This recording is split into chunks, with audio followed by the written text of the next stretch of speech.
Okay, I think I am live now. Let us double check. Yes, I think I am projecting. The stream is live. What a fun day it's been.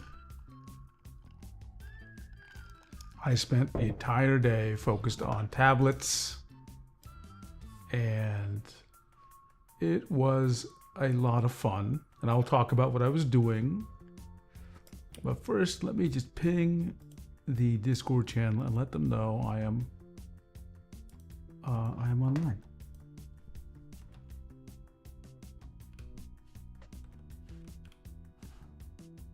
There we go.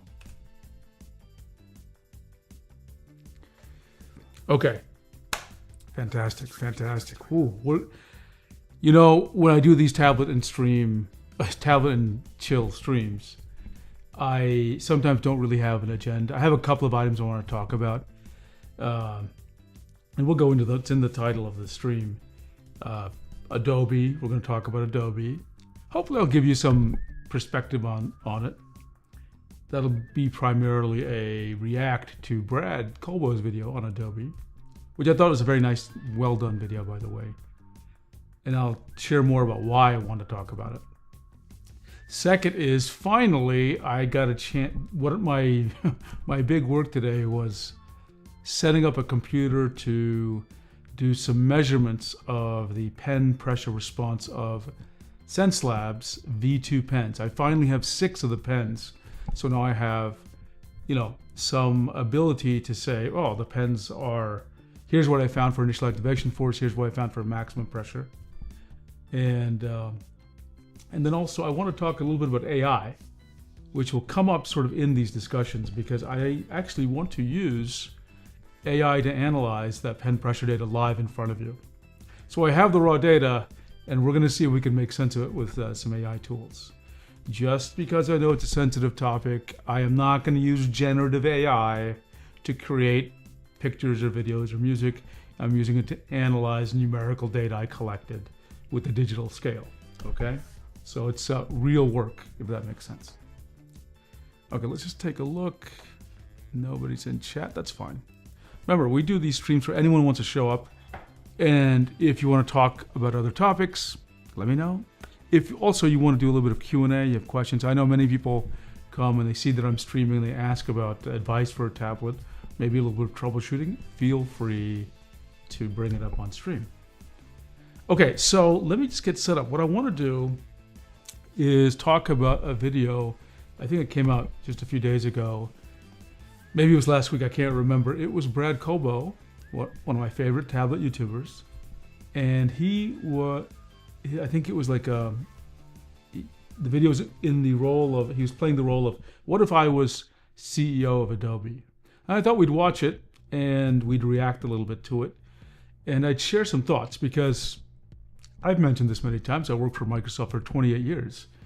And, also I am a user of Adobe products. And I thought what I might bring to the picture is a little bit of, and I've worked on large-scale software that is sold as a subscription.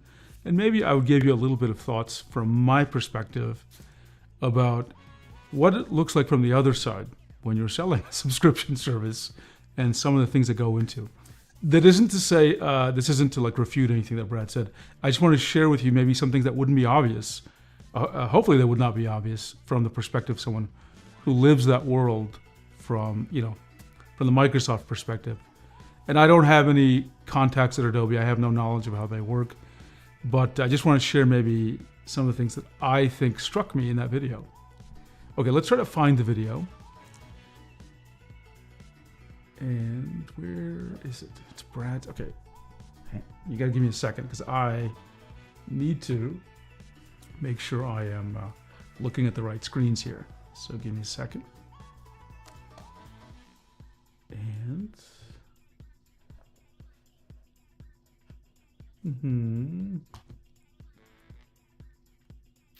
is that what I want, or is that what I want? Okay. And yeah. Again, these multi-computer setups can be a little confusing. let's see. I'm going to... Okay, it is duplicated correctly. I just want to make sure. In fact, let me change a little bit the orientation.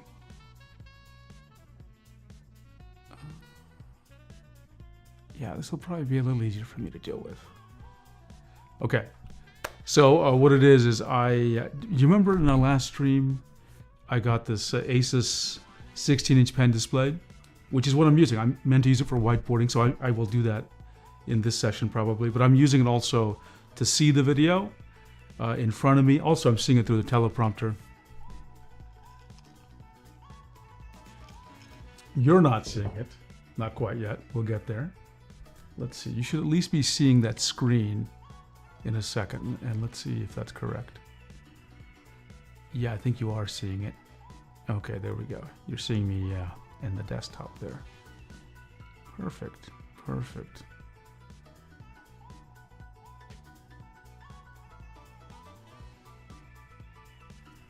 Okay, and let's see if I can find Brad's video.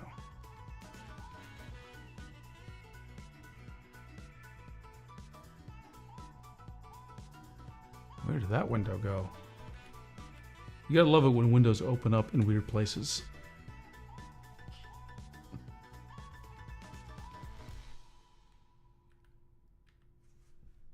Let's see, Windows is...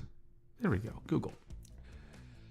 Sometimes in Windows, the things can launch in just weird locations. So what I like to do is just make sure that if you ever get stuck, like the window's almost off the screen and you don't know how to bring it back up, like you know it's somewhere, but for some reason it's literally not on the screen, you can use Windows and the arrow keys, and it'll like move through different positions, right? So it's cycling through different monitors. You're not seeing it because it's on a different monitor.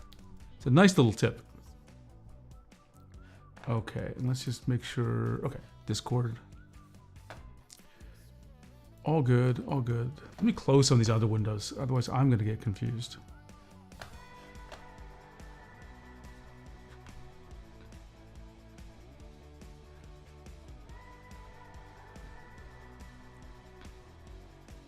There.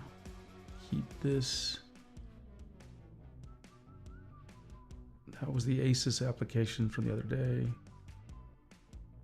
Close these. Close Firefox.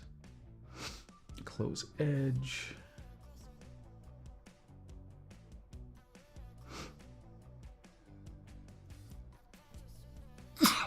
Excuse me. Hi, Hera. Hi, Hera. Thank you for joining. Always thank you for joining. Ladies and gentlemen, one of our premier tablet, drawing tablet Discord members, Hera, has joined us.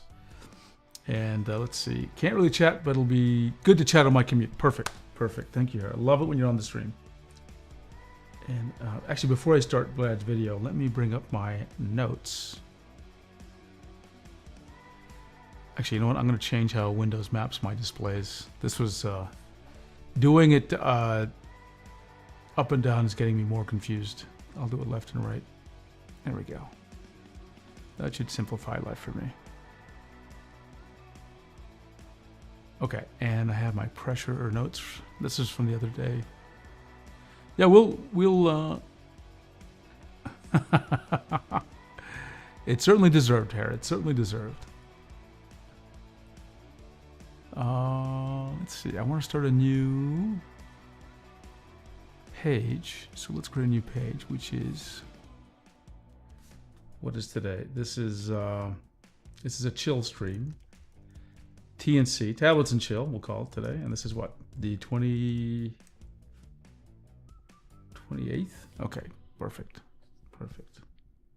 Great. And our initial addenda is Brad's Adobe video. Oh, I love that comment. Thank you so much, Harry. I appreciate it. What's the other one? We want to talk about AI in general. I want to talk about Xencelabs, pen pressure. Not necessarily all in this order, but pretty close. And of course, we'll always do Q&A, etc., etc.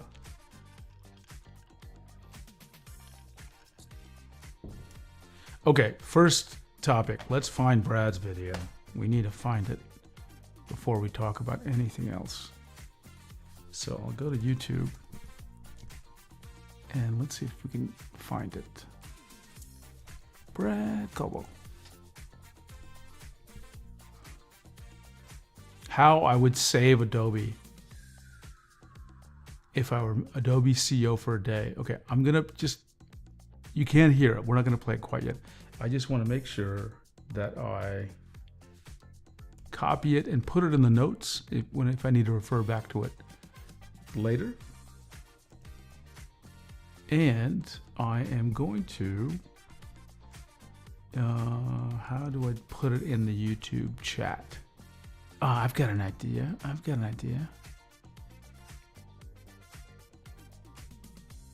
going to turn on my own stream so I can get to the chat. So I can type it in from both computers. Let's see.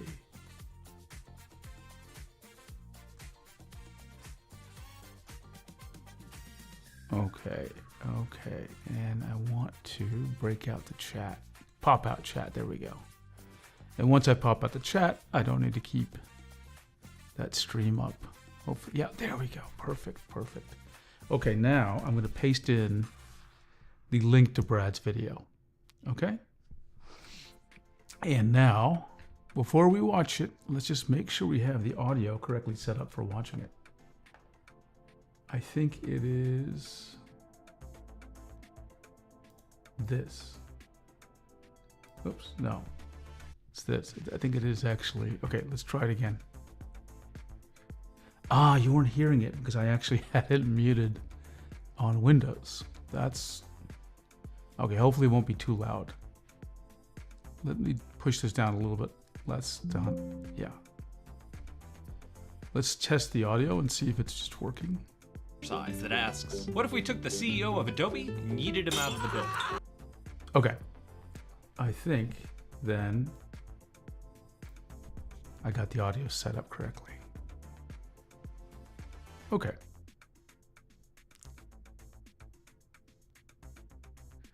Yeah, there we go.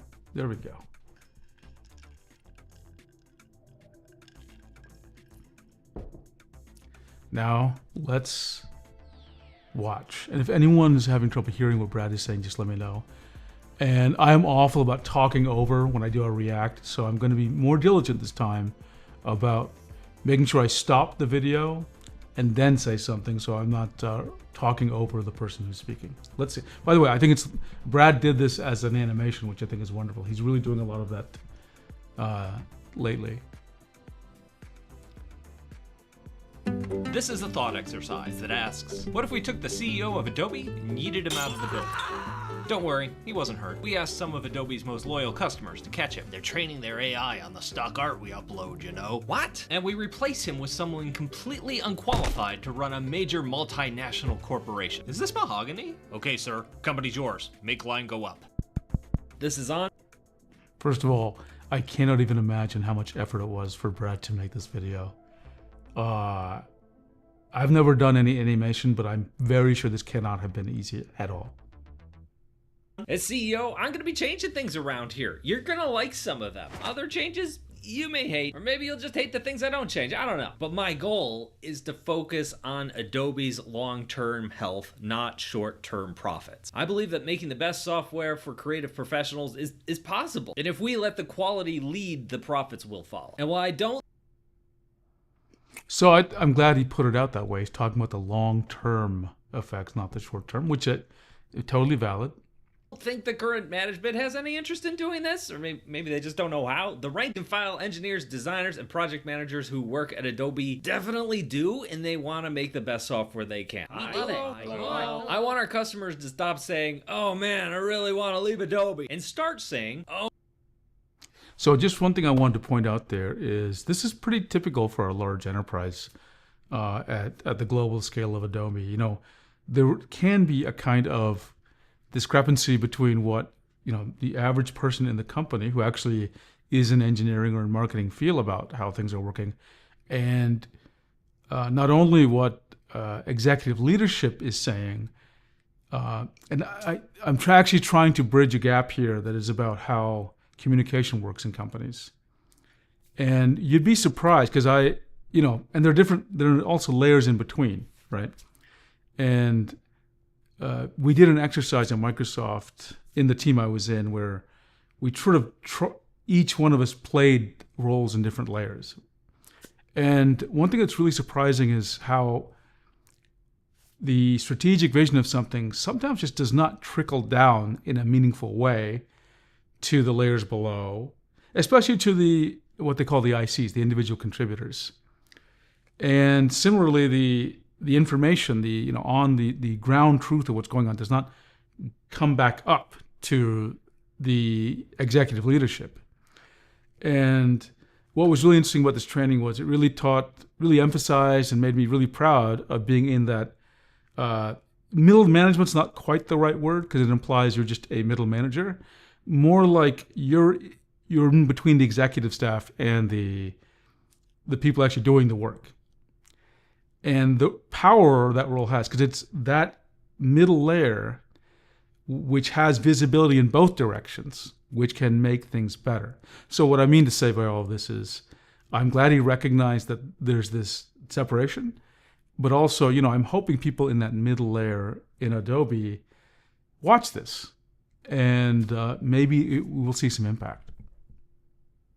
Oh man, I really don't want to leave Adobe. See how I just added one word? Changes everything. So let's see, I got a list right here of changes. Let me grab it. Change 1, bananas. Change 2, toothpaste. Hold on. I got the wrong list. There we go. Step 1, keep subscription pricing. Ooh. Oh no, hold on. I need a sidebar with my counsel. That was unusual, right? I didn't expect him to say keep subscription pricing. Besides AI, subscription pricing is probably the number one topic that gets people kind of irate about Adobe. So I'm surprised Brad started this way. How do I tell them? Tell them what? My decision for not getting rid of subscription pricing. There are customers. They just have to suck it up. They always do. But I want to be different. I also want to be realistic. Adobe's products, they're expensive. Yes, they've always have been, going back to the days when you paid thousands of dollars for a boxed copy of Creative Suite or hundreds more just to upgrade it to the new version. But I think in the software ecosystem, there is room for free, open source products that are maintained by the community and mid-range products that are looking to compete for that middle ground or eventually become the default creative products out there. And yes, there's even room for high-end professional grade products like ours. Customer choice is a good thing, and having cheaper alternatives nipping at our heels will drive us to make better products. And I think there are customers out there who appreciate the benefits of having a full suite, a full ecosystem. Files that automatically sync between devices, having a huge professional grade font library available across all apps, the collaboration tools for larger organizations, heck, just having access to all of the apps that we have. I never would have taken up video editing or animation if I didn't have those extra apps hanging around. I'm also a realist. I know that this company does need to make money, and we've seen other apps without reoccurring revenue struggle over time and try different things to stay afloat. As a pro, I need my apps to be like rock solid, reliable. As long as we're using our monthly subscription dollars to make the apps better, more stable, and providing great support for our customers, I think that's fine. We're already doing that. You're doing none of that. Okay, guys, we're sticking with...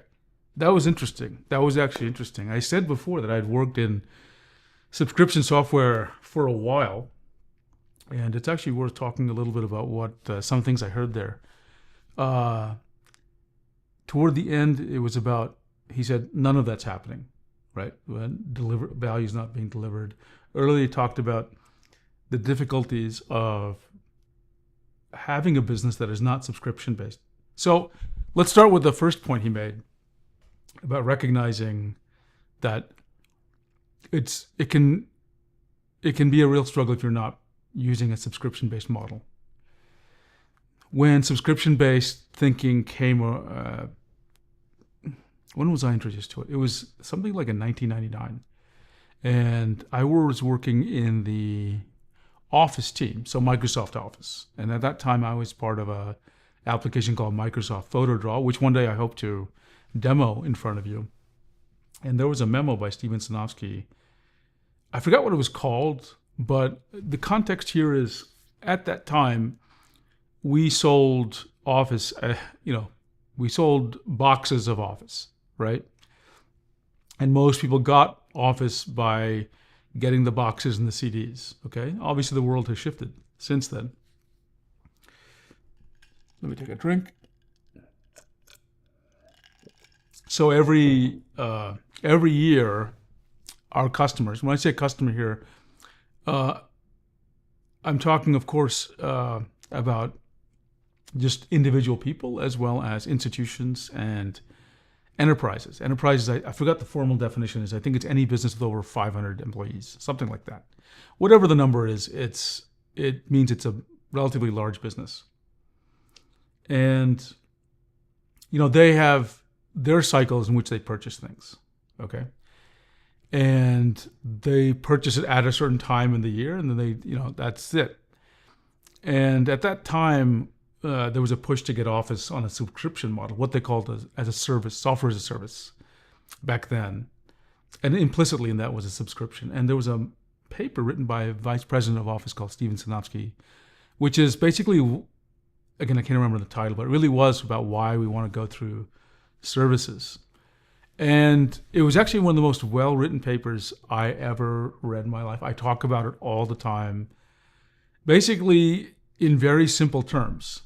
And, he actually starts off, I'm not joking, it's one of the most readable papers. I wish I had it around. I didn't keep it, but it was one of the most readable papers ever. Nothing about it was executive talk. Nothing about it felt like you were being lectured to. It would just spoke in such human terms. So it started off with this quote, and it was a quote from a 1970s movie called The Jerk, which is, I'm not sure how well that movie is aged, but it is considered a classic Steve Martin comedy. And the quote is something like, if I remember it correctly, like, it's a profit deal. Right? And the implication there is Steve Martin's character is like he's having to do something in a carnival or a circus, and he's finally understanding that this entire purpose of what they're doing is to make money, right? Until that point, he did not understand that. It's much more funny in context. But he began with that just to ground us in the reality that we have to make money. And he talked about the difficulties of making money. He talked about first something, he used the term cost structure. I don't know if that's a widely used term outside of Microsoft or not, but he goes, cost structure, he's speaking to us individually, which is another great aspect of this paper. He said that, again, it's like he's talking right to you, and he goes, cost structure is how much you get paid. It's your salary. It's the insurance, we pay for your health insurance. It's, the equipment. In other words, it's a lot of money. And he goes, this is how much it costs us to pay you, right? So it's like a graph that kind of goes up, and he goes, it's growing, right? We're spending more and more money just running our business, paying your salaries, etc.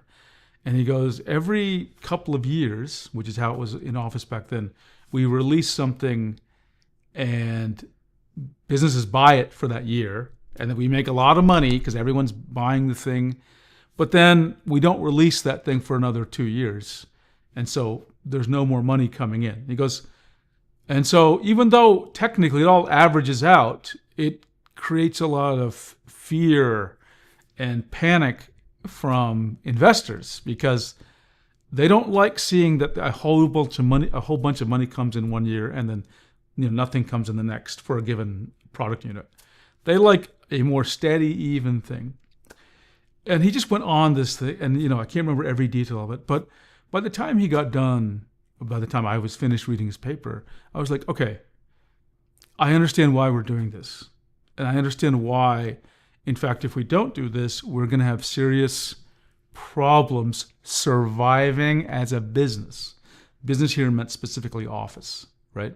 It would be unsustainable. So this is a very long, hey, Voidouts has joined us. Hello, Voidouts. Another stream. Yes, sir. Hello, Voidouts.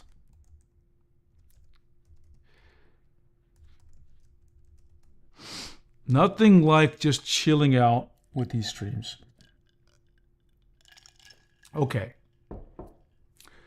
And where was I?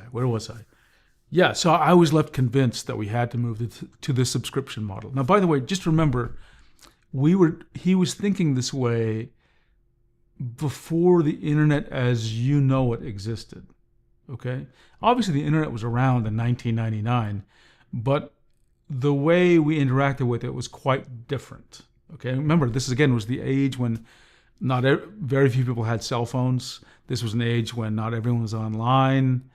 This was an age where it was relatively rare to have an email. Okay? And, oh, hey, Charlie Marson is joining us. Thank you. Good to see you, Charlie. Good to see you.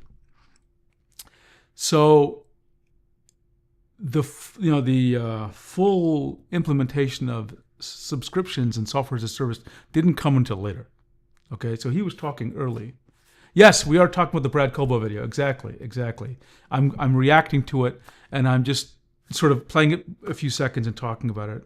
And the part I'm reacting to now is he's recognizing in his video that subscription is important for the survival of Adobe. Okay? And I'm sharing my experience from Microsoft is saying, yeah, I do believe that. The other thing I wanted to point out is, a lot of you come from various backgrounds. Some of you are pretty young, you're in school. Some of you are like me and Charlie Marson, a little bit older. And we've had different experiences at different kinds of places. My one and only job has been at Microsoft. I have never worked for a company smaller than 100,000 employees, right? I've only had one job, Microsoft, huge company, as you know. Oh, fantastic here. I love that comment.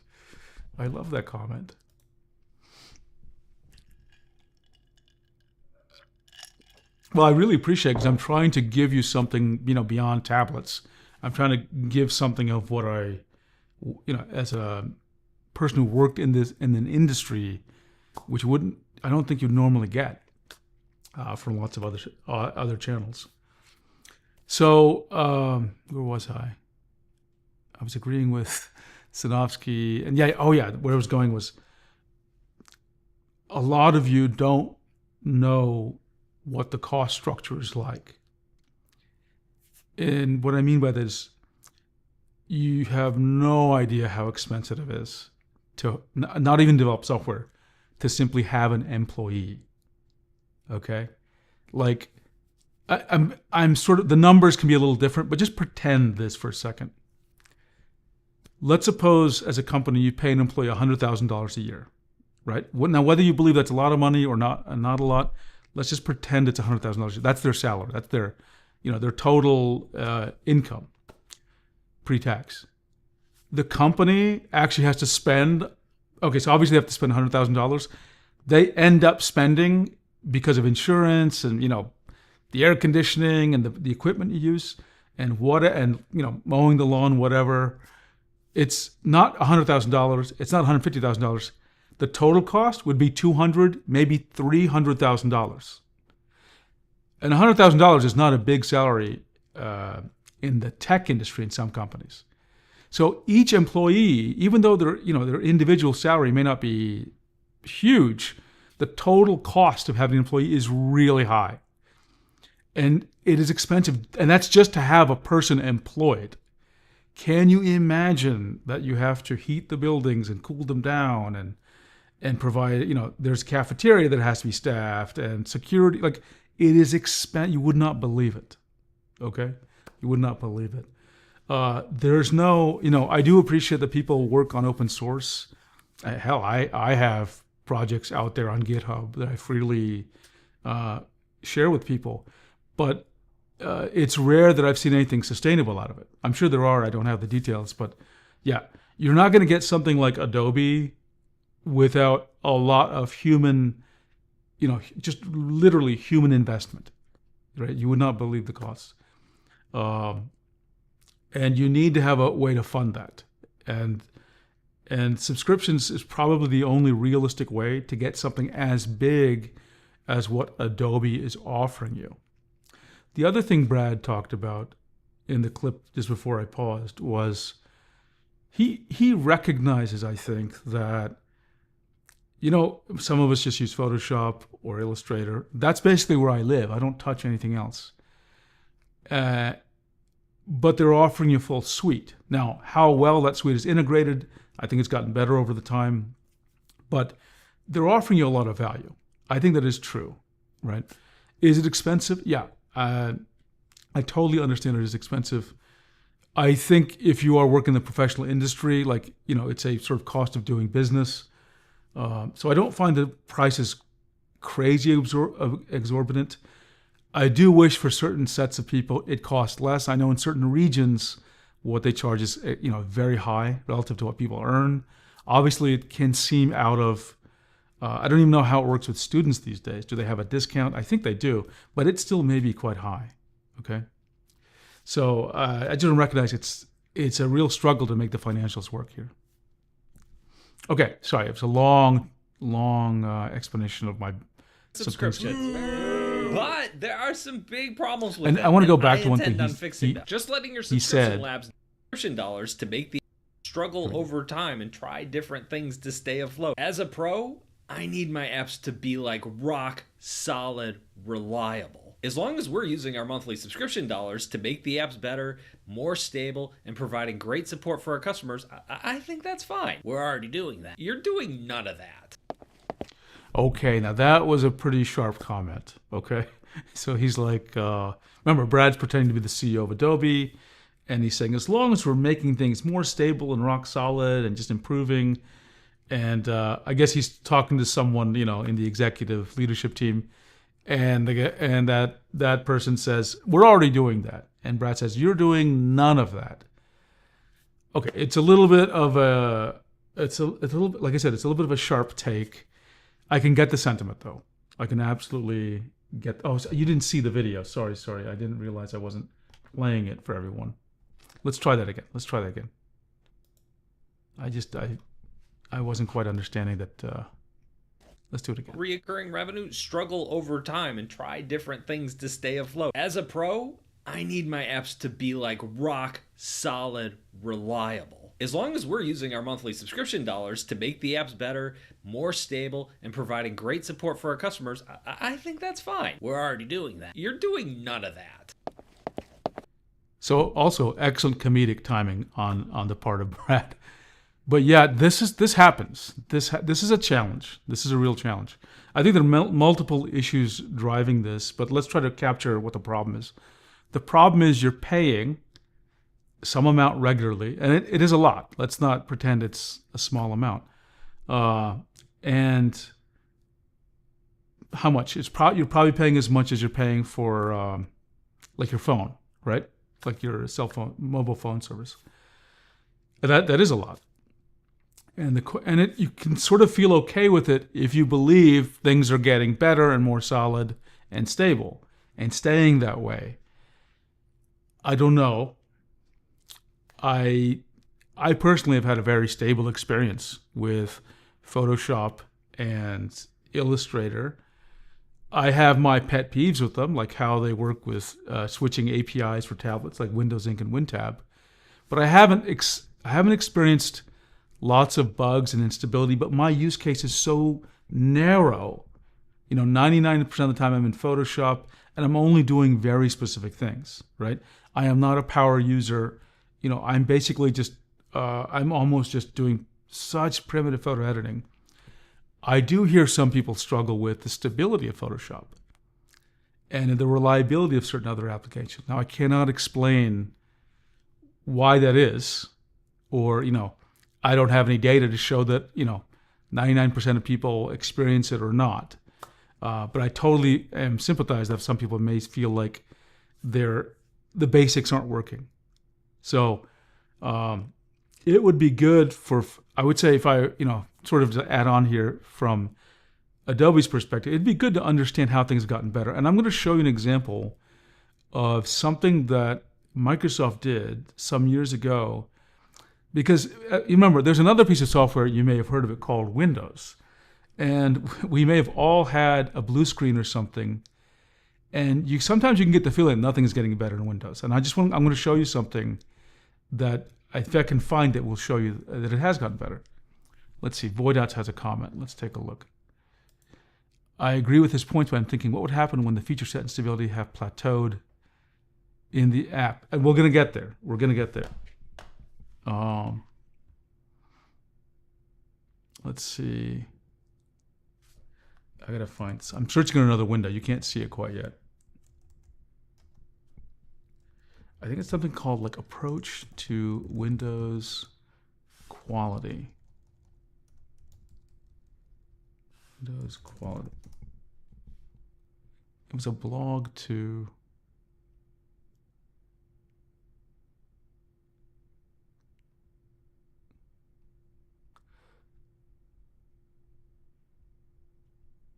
there's a graph in this blog which is so interesting.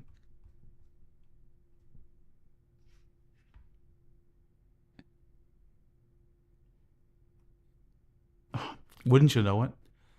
This on Windows.com, owned by Microsoft, they published a blog talking about this, and the images don't work there anymore. Hang on, we'll use what is it called, Wayback Machine? I don't know if that's still what it's called. We'll find it. And I see there's some comments there, Will. Yeah, I remember this page. I talk about it a lot because I think it's just such an interesting.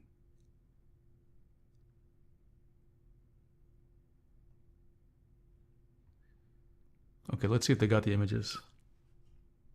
I know it so well. Yeah, here we go, finally. Okay. So this was when Microsoft they were switching from actually having a testing organization, and we were using telemetry to start driving quality problems, or fixing quality problems. So this is back in Windows 10. This is published November 12th or 13th rather, 2018. Okay, it's called Windows 10 Quality Approach for Complex Ecosystem by Michael Fortin, CVP of Windows and Devices Group Core Quality. Okay, long blog. You don't need to. Here's the key thing. It used to be we had an army of people testing Windows, literally plugging in devices and things, right?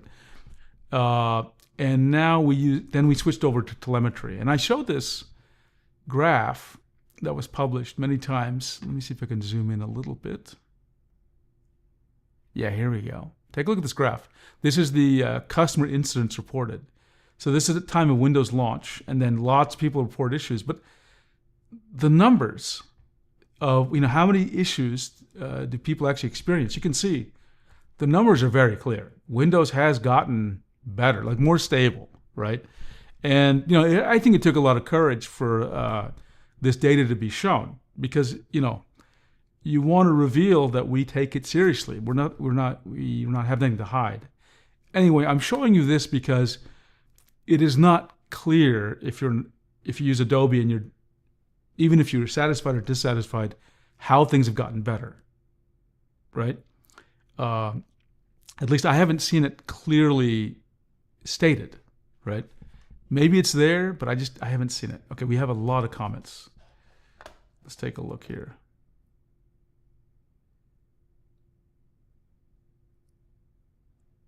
Okay, Hera's got a comment. Lightroom in particular had some weird changes.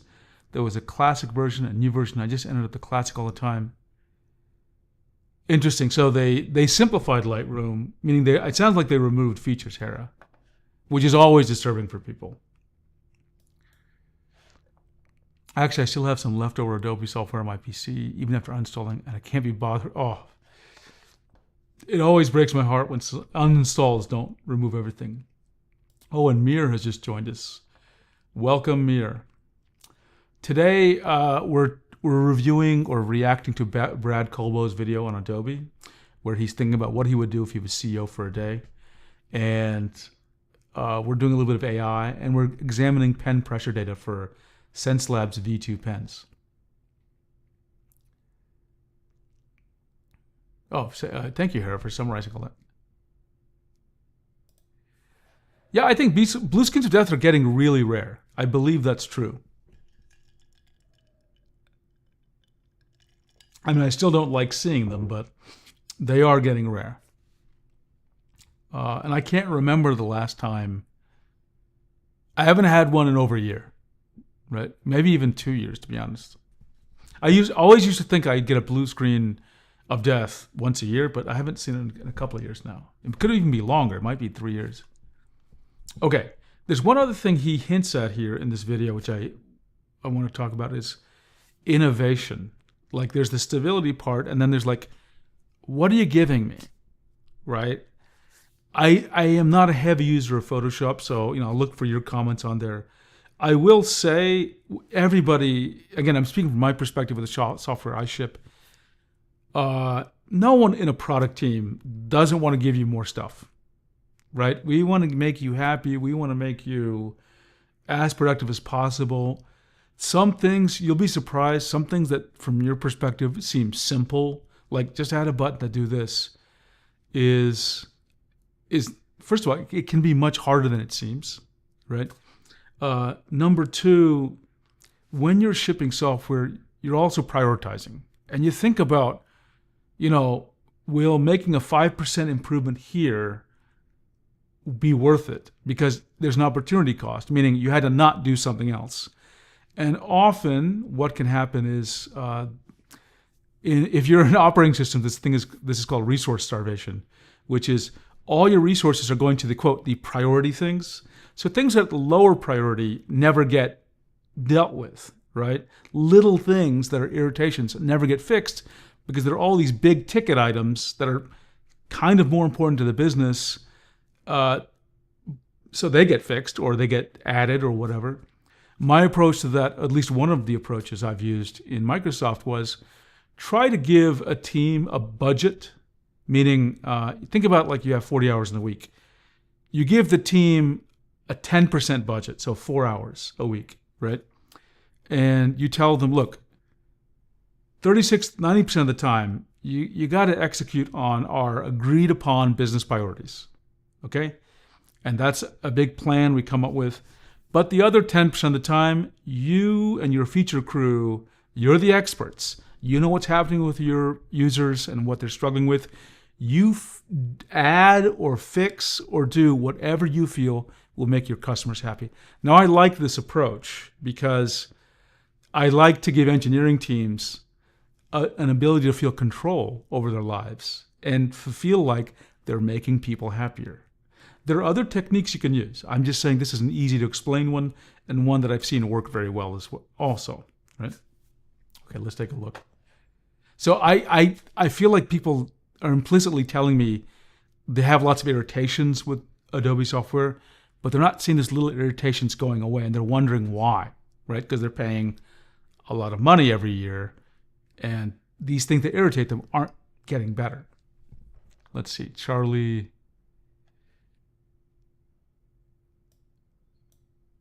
And Mir, I think the subscription DOM is something Brad talks about. Charlie says, I moved from Windows 10 Pro to Windows 11 Pro, and my tablet drive works much better. Interesting. So if that works better, that's good news. My only complaint with Windows 11 is they got rid of the Explorer view so I could see tag data.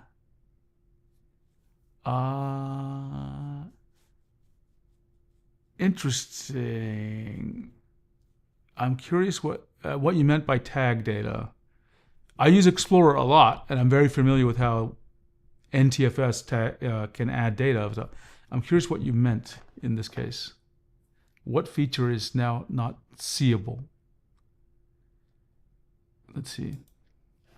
It's been so long since I've tried drawing in Photoshop, but after experiencing unsubbing, installing... Oh, wow. Well, I get the sense also, Hera, Adobe is more explicitly... They're not investing in drawing in Photoshop, steering people instead to, what's it called? Fresco. I've tried Fresco, but to be honest, the UI is just, something's weird about how it works, and I just cannot get into it. Every year I try Fresco, and I just, my brain cannot deal with it. Let's see, Neeliz, I'm going to guess, if I say this wrong, let me know. Neil? Hello, thanks for joining us. Chris, Titus Tech. He made a lot of videos about Windows, especially his utility tool. I've seen the name. I don't think I've ever seen the channel. I don't think I've ever seen the channel. So yeah, I can understand that things aren't evolving fast enough. It seems like there is some acceleration now with AI because people are very excited about it. So we'll see. But it's a challenge. I guess what I'm trying to say is, if I were also playing the role of Adobe CEO, I would like to see, I would love to know first, before I start saying, here's what to do, I want you to do this. I would say, I'd like to understand there's a couple of ways I'd put this. If I was a CEO, I would tell them, I'd like to understand how you measure satisfaction and success. And I'd like to understand I know this sounds so boring. I'd like to understand the processes you have in place and the rhythms to ensure satisfaction is high, right? And what are your inputs into understanding that? Your inputs could be customer incidents, meaning things they reported, could be sentiment in the community. It could be what your evangelists, enthusiasts say. Jazza, I brought him up on the channel a couple of times. He had a video, maybe in the past year, 2 or 3, where he talked about Adobe, and I got the feeling he didn't feel like they were listening to him, or in general listening at all to the feedback that was being provided by their most ardent supporters. So I'd love to understand what's going on there before I say, how to address things.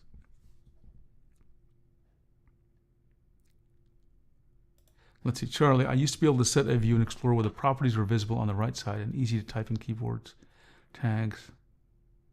I'll look into that. I think I know what you're talking about. I think I was using that to edit MP3 metadata a lot. So I'll see if I can dig that up. Let's see, Mir says, PS used to be the GOAT. Now I don't see a reason to use Photoshop when you have better and open source apps like Credo. I would say CSP is way better than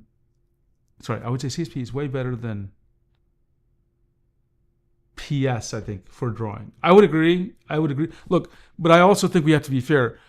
I don't think Photoshop is intended for drawing, right?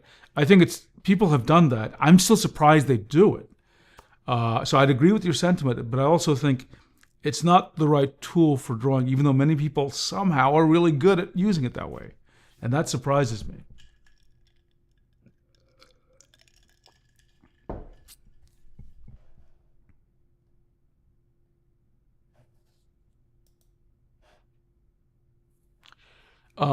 Charlie, not meaning to go off topic, what are your thoughts on people pushing towards going to Infinity Photo?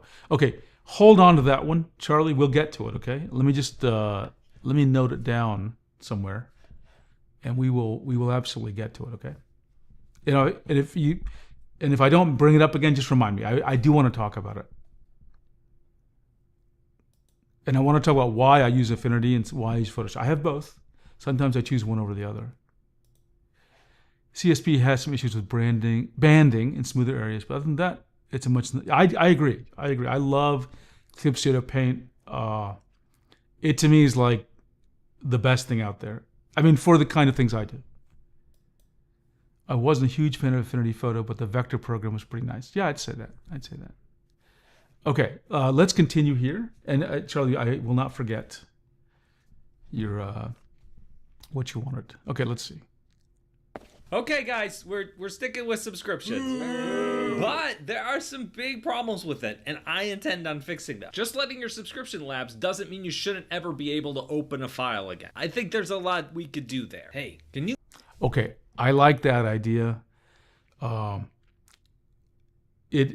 have not let my subscription lapse, but like I like the idea that let's just take a Photoshop file, PSD file, right? Or whatever file Brad might be talking about.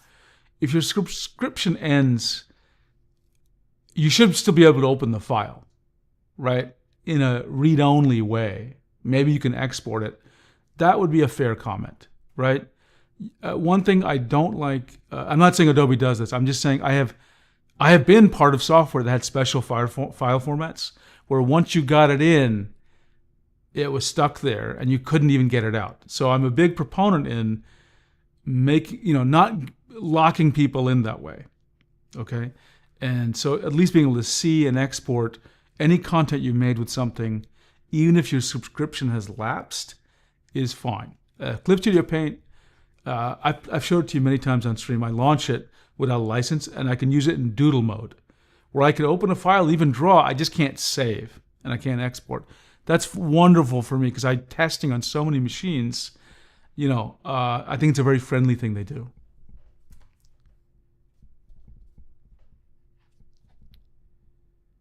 Let's see. Voidout says, I like Affinity Photo for photo editing and making memes, but not drawing.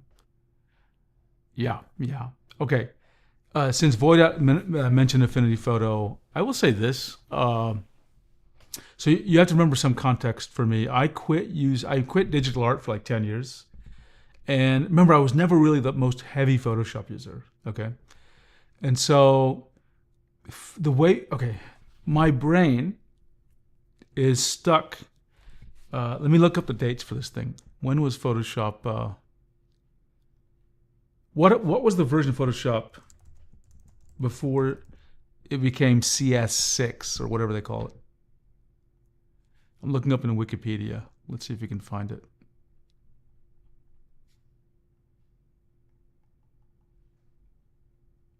Version history, version 5, 6. Okay, CS. Okay, version 7, version 6. Okay, so here's the deal. My brain is basically locked into Photoshop as it was in version 6. You understand? So after so long not doing digital art and coming back to digital art and getting a more recent version of Creative Cloud, it's like a different app. It just does things in different ways that I'm used to. Now, the reason I bring that up is, to me, Affinity Photo reminds me of CS6. Not in a bad way, not in a limited way. More like it sort of just the UI structurally behaves like I remember Photoshop behaving. So my muscle memory works largely, right? I understand it. The way Photoshop UI has evolved, I'm still sort of rediscovering and adjusting to be quite honest, right? So I think for a lot of people, Affinity would be enough, honestly. I actually was using Affinity a lot in the past 2 years, but I started switching to using Photoshop almost exclusively. And let me tell you why. It has to deal with these, their tools that use AI, not to generate things, but to remove objects. For me, I clean up all my pictures of tablets, removing, cables and removing fingerprints and dust. And so Adobe stuff does work really good. Their background removal is excellent. And so because of those features, I've gone back now to Adobe. Now maybe Affinity will match them again, but that's why I've shifted. But if you're just doing basic editing, like just color correction stuff, Affinity is fine for that. I don't think you need much beyond that.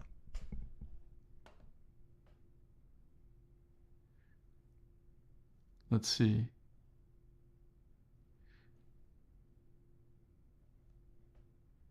Mir says most people who use Photoshop go to the sea for pirates to even use it. The only people paying Adobe are now companies. Well, I pay for a subscription. Now I do it for. I'll tell you a real honest story on it. This is a true story. This happened in 2000. I was at Microsoft. You have to remember I was at Microsoft, and I was just talking about Adobe, and I was like, "Oh yeah, I'm going to purchase it or something." And the person, Microsoft employee, said, "Hey, I have a crack for it," meaning they have the pirated version. And I said, I'm not going to say his name because he's a wonderful person and well-intentioned, but I said, "Hey, Joe," fake name. I said, we work for a certain company and we charge a lot for our software. And I said, I would feel really hypocritical if I, with my salary and selling very expensive software, I would feel incredibly hypocritical if I pirated Adobe software and yet with, on one hand, and the other hand, sold you $1,000 piece of software.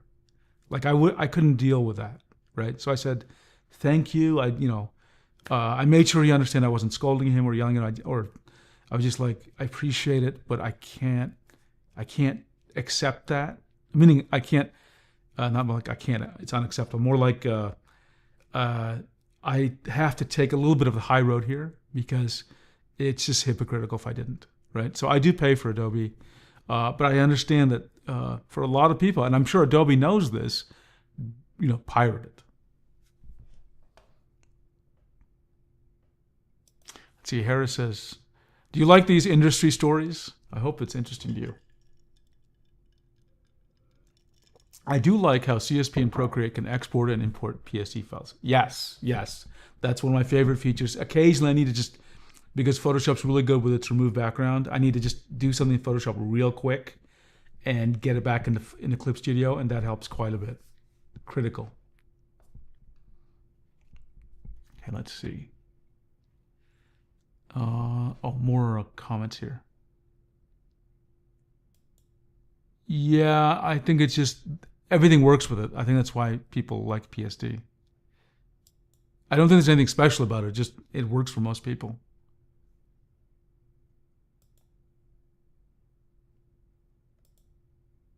Samsung's is good here. I'll have to try it. You're using it with a phone or a tablet? Photoshop really impresses me. One thing I notice is I take a lot of tablet photos, right? And sometimes, again, I need to clean them up or put them in one of my presentations for the videos. And for a long time, lights produce shadows on the tablet, underneath the tablet. And the background removal would be like, it just would not know what to do. It would just always select the shadow as if it was part of the object. Lately, I've seen the improvements have been amazing. It knows there's a shadow and it just ignores the shadow. It's like it cleanly removes the background. Let's see. Fun Fuddy says, I love your industry stories. It's hard. Yeah, thank you. That's, I like to share things that actually, again, that would not have been obvious. You'd have to talk to somebody in the industry. See, Mir, Adobe didn't go straight attacking those C shippers because they know they'll eventually work for a company. Yeah, that's right. With any business, you have to deal with, you accept there's some amount of funny business going on. Grocery stores know there's some amount of shoplifting going on. Retail stores know that. And that's just a COB, cost of doing business, right? Void outs. I love these stories. It's really cool to know about these practices and anecdotes. Thank you, Void outs. Appreciate it. And Harris said, you use it on your phone. Okay, I'll check it out because I have an S24 Ultra, but I have never tried any of their AI features. Okay, let's keep going.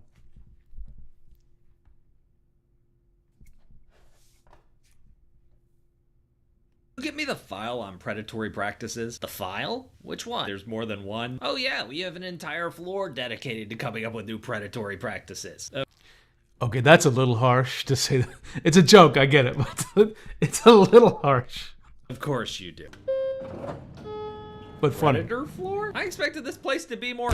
There's a leopard eating my face. Never mind. This is what I expected. What's this? Cancellation policies? Bingo. From this day, henceforth, you can come and go from Adobe Creative Cloud as you like. Need it for a month? Pay for a month. You need to pause your subscription for any reason? Then yeah, just pause it. I like what Brad's saying here. I think it makes sense. I subscribe to many things he says. And all of them let you have a monthly subscription, right? And you can end it immediately. That seems like a standard thing to do. Care? This policy of tricking people into signing up for a whole year and then charging them a cancellation fee that they don't.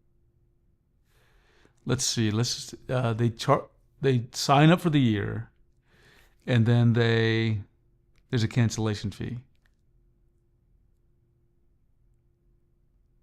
Okay, so if you cancel early, I guess the earlier you cancel, the more you have to pay?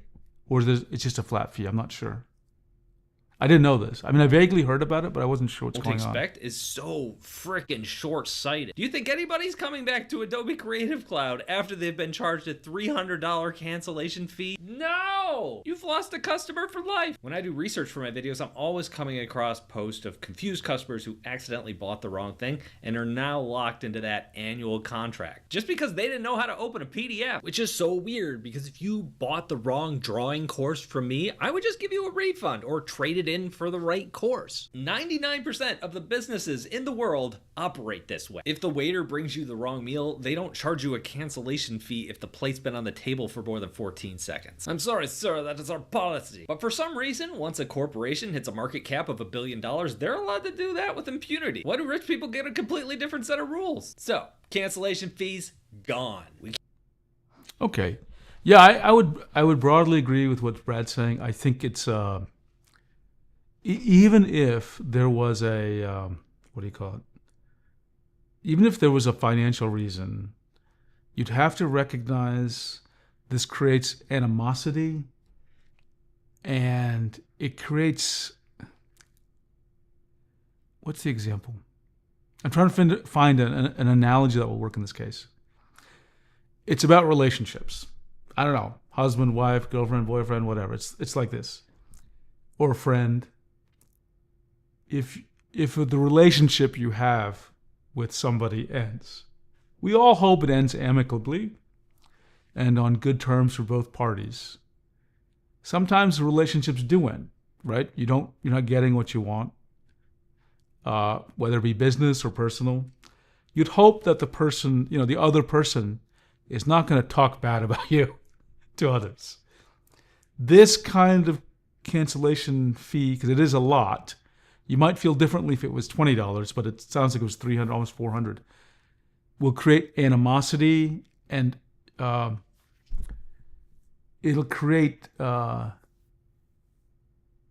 negative satisfaction.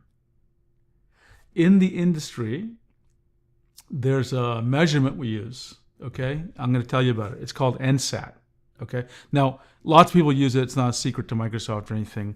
But basically, have you ever been asked a question when you use a product, like a little survey that says, how likely are you to recommend this product to a friend or colleague? And it's a scale, I think, from like 1 to 10 or something. I can't remember. Well, that's actually collected, and there's some mathematical formula to process the numbers and come up with something. And I forgot the scale of the numbers, like what's the actual number we see that's collected and summarized. But basically, you want that number to be high, okay? And people think, especially for consumer products, that it's a good sign if your NSAT, your NSAT's high, or NPS. Sorry, it's called NPS, Net Promoter Score. I had the wrong word. And the Net Promoter Score is very important. Some teams at Microsoft are obsessed with Net Promoter Score.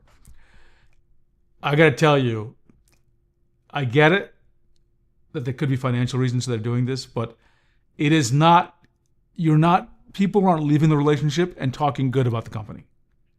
And if you're in the product management team of the company, you have to recognize that. Now, are there valid reasons for an early termination fee? Conceivably. Let me give you an example. Let me just work with me on this one, right? And let's take Adobe out of it because your emotions can be running a bit high with Adobe. Let's suppose you said to a restaurant, in 1 month, I'm going to host. I want to do a buyout, meaning you're buying out the restaurant for a night. Okay, so it's a private party, entire restaurant, and the restaurant has to get things ready for you, like they have to order food for the cake. Like things have to get set up that cost them time and money. On the day you can, and now you haven't put in, maybe you put some money down, who knows? Let's pretend you didn't. On the day of or the day before, you cancel, right? But they've already spent some money. So it's, in some situations, you can see there might be a cancellation fee, right? Because, hey, it's not fair for you to get them to, now, for Photoshop, I'm not sure there's a direct analogy because it's not like they're reserving something for you as far as I can tell. They might be.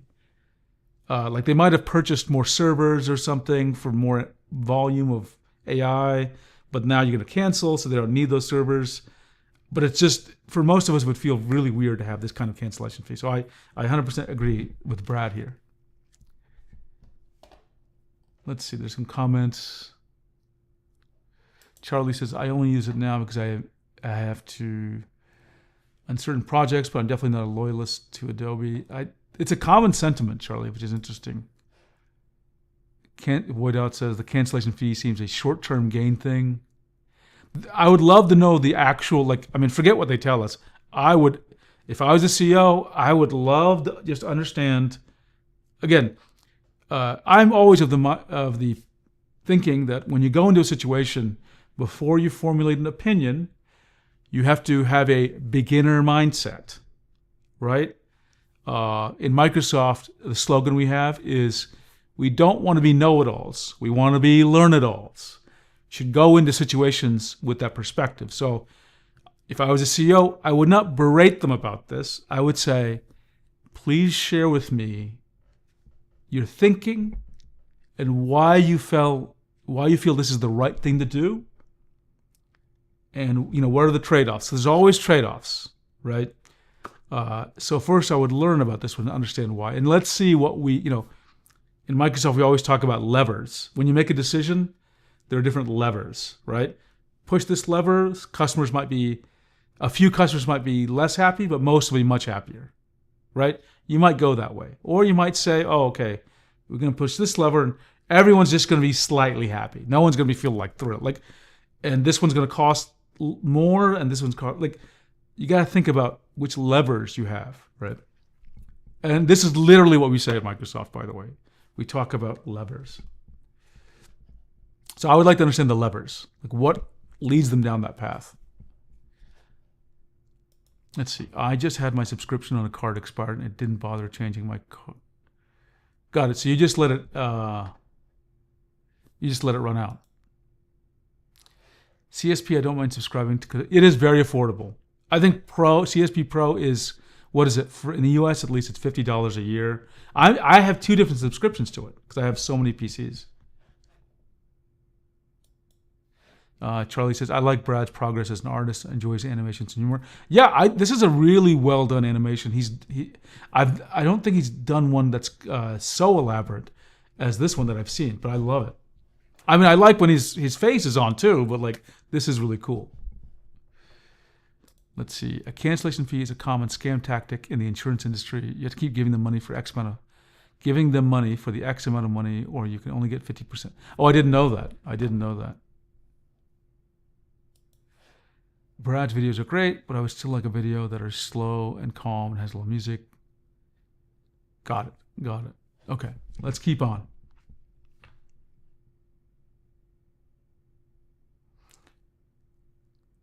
Can't do that. Shareholders are demanding we build a moat. A moat? Yeah, in tech, after you make a successful product, you build a moat, like they did around castles back in the day. So this is a metaphor. You use any and all resources at your disposal to make it incredibly hard or even impossible for competitors to come into your space and innovate. Our moat is not letting our customers leave. Your plan has no moat. My moat is making people like our software so they don't want to leave. And if they have to for any reason, it's easy to step away and come back anytime they want. The moat. So let me play a little bit more. I have a comment on this. Is the friends we make along the way. You want to fill the moat with customers? We've already tried that. What? No! Fish them out! The moat has dysentery! Can we at least keep the student price? Oh, I love the idea of charging students less. They're excited to learn, fresh new ideas. They're the customers of the future. Absolutely, they should get a price break. Get them in, enjoy the products, make them happy. Love it. They also cancel more often. We make so much off of them. What? Oh yeah, they only need the product for a semester, but they have to sign up for a whole year. Kill it. Kill it with fire. On it. Let's get off the predator floor. Is that true about the student thing? They can only do a year and then they're forced to cancel? Is that correct? I'm not a student. I haven't been a student for a while. I didn't realize that was something that might be in place for students. The moat thing. Yeah, that's a real thing. We do in the industry, we talk about moats, right? I'm not sure if I'd necessarily put some of this specific content in the concept of a moat. But I can see why this analogy is being used, actually. A great business model, Charlie says, in my opinion, is Audible. I can start and stop paying for an account anytime. But if I'm not paying, I still have my account and I own everything that I bought. Yes, that's a good one. That's a good one. Yeah, again, I know it's getting labeled as predatory, and I understand the sentiment. I'm not sure. Like, again, you got to know why they do it. There are logical reasons why they do it. But let's also recognize that some businesses, I'm not going to say Adobe, some businesses depend on people. I'll just give you an example so it's totally clear. So many years ago, my provider was Comcast, what is now called Xfinity, I guess. And so I signed up for some internet plan or phone plan, or I can't even remember. Let's say it's Comcast. And I was paying, let's just say $50 a month for whatever it was. And I was just happily paying it. Everything was on auto pay for me. And it was and then of course, somehow my plan got switched to get this, you're going to love this. It got, instead of a flat 50, it got switched to an as you go plan.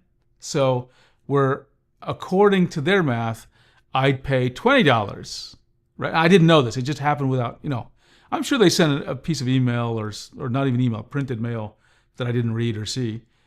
And technically the plan cost me less, like $20 would be the minimum. But every month it would go over. And the overage cost per minute was exorbitant. My bills were like $200, right? And I just thought, how did you, that wasn't very nice to switch me to a plan that was 4 times as expensive in practice for my usage. When they had plans that would have met my needs, that would have cost me $70, right? I was furious. I mean, just absolutely furious. And I'm very, it felt like to me, I was about to say I'm very sure, I'm not sure. It felt like to me like maybe even they were okay with a certain percentage of users having their plans switched, and then they would just wait for the user to complain, right? So I found that strange, even if it wasn't deliberate. Very poor form, very poor form. Okay, I love CSP. Charlie says, I love that CSP allows me to pay a subscription or have a perpetual license. Yeah, CSP is actually very fair that way. Yeah, I like that. And CorelDRAW is the same as Affinity.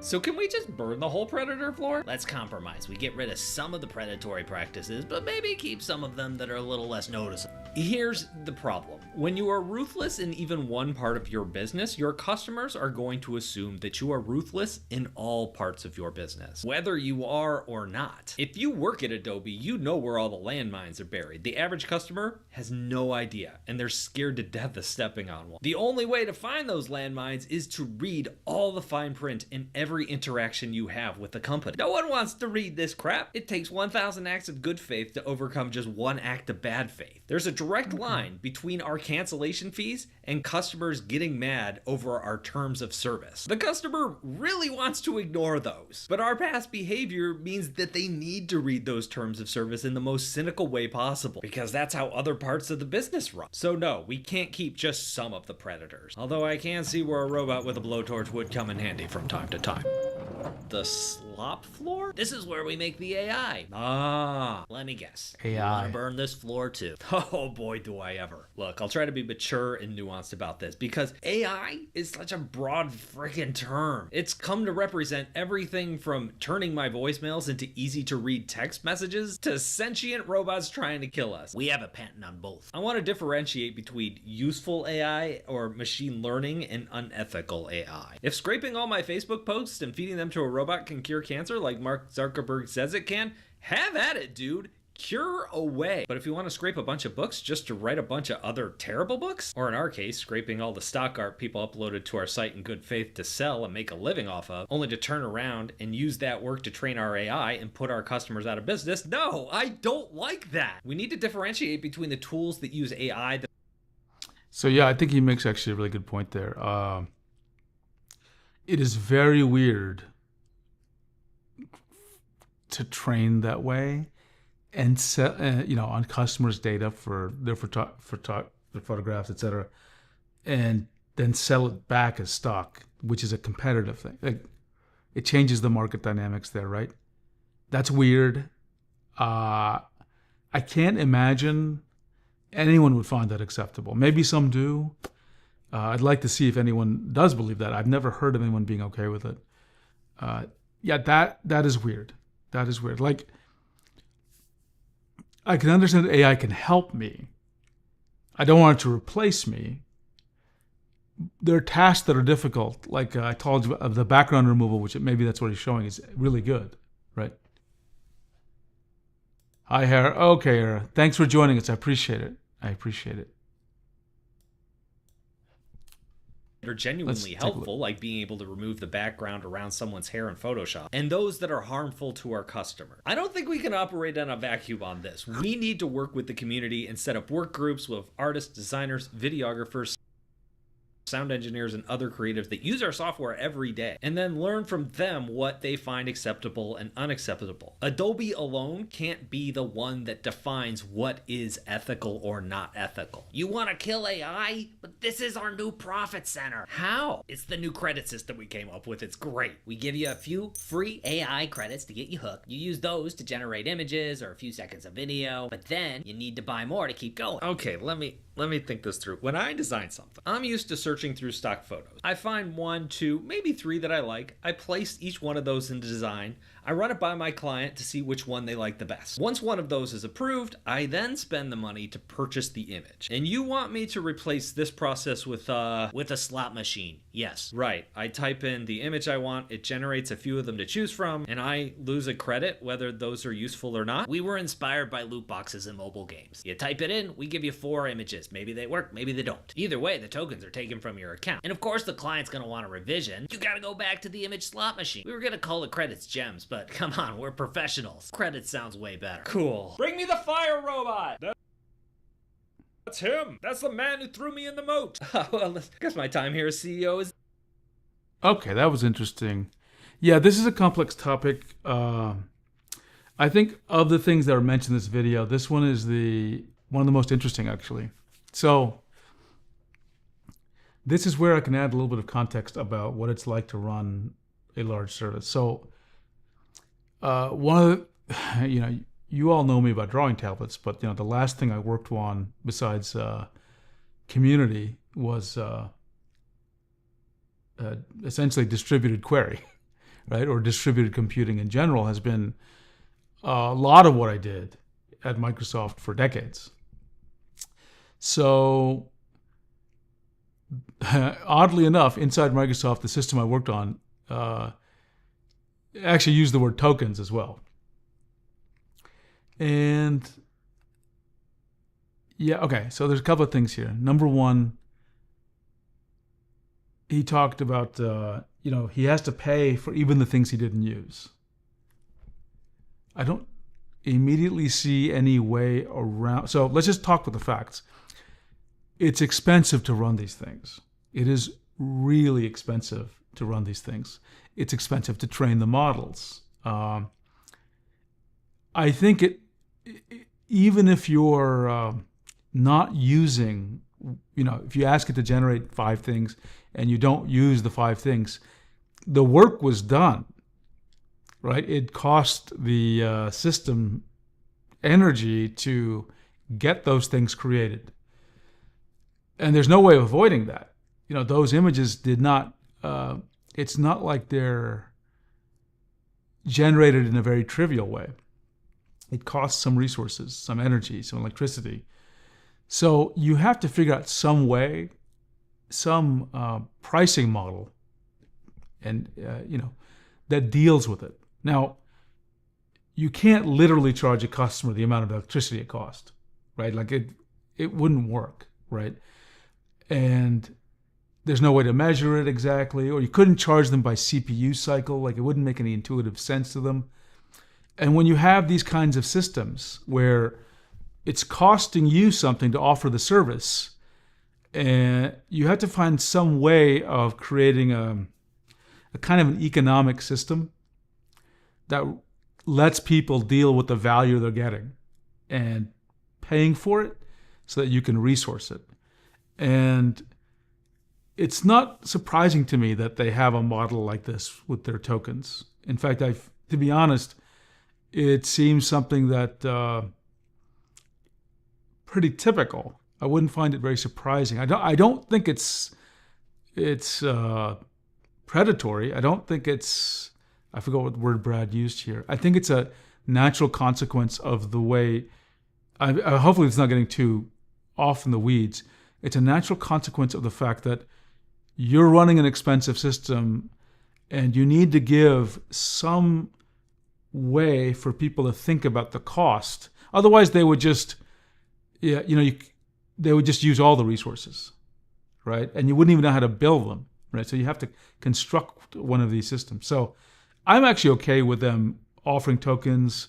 It makes sense to me that, you're still paying for things even if you don't use them, right? You can make pricing models that avoid this maybe, but they're not easy to design, right? It takes a lot of time to think about how you explain the cost of something, how you model it for a customer so that they can understand. Sorry, I know probably what I said was a little abstract. So I don't fault Adobe for that. Maybe they can find better models, but I don't find it inherently bad the way Brad is describing it.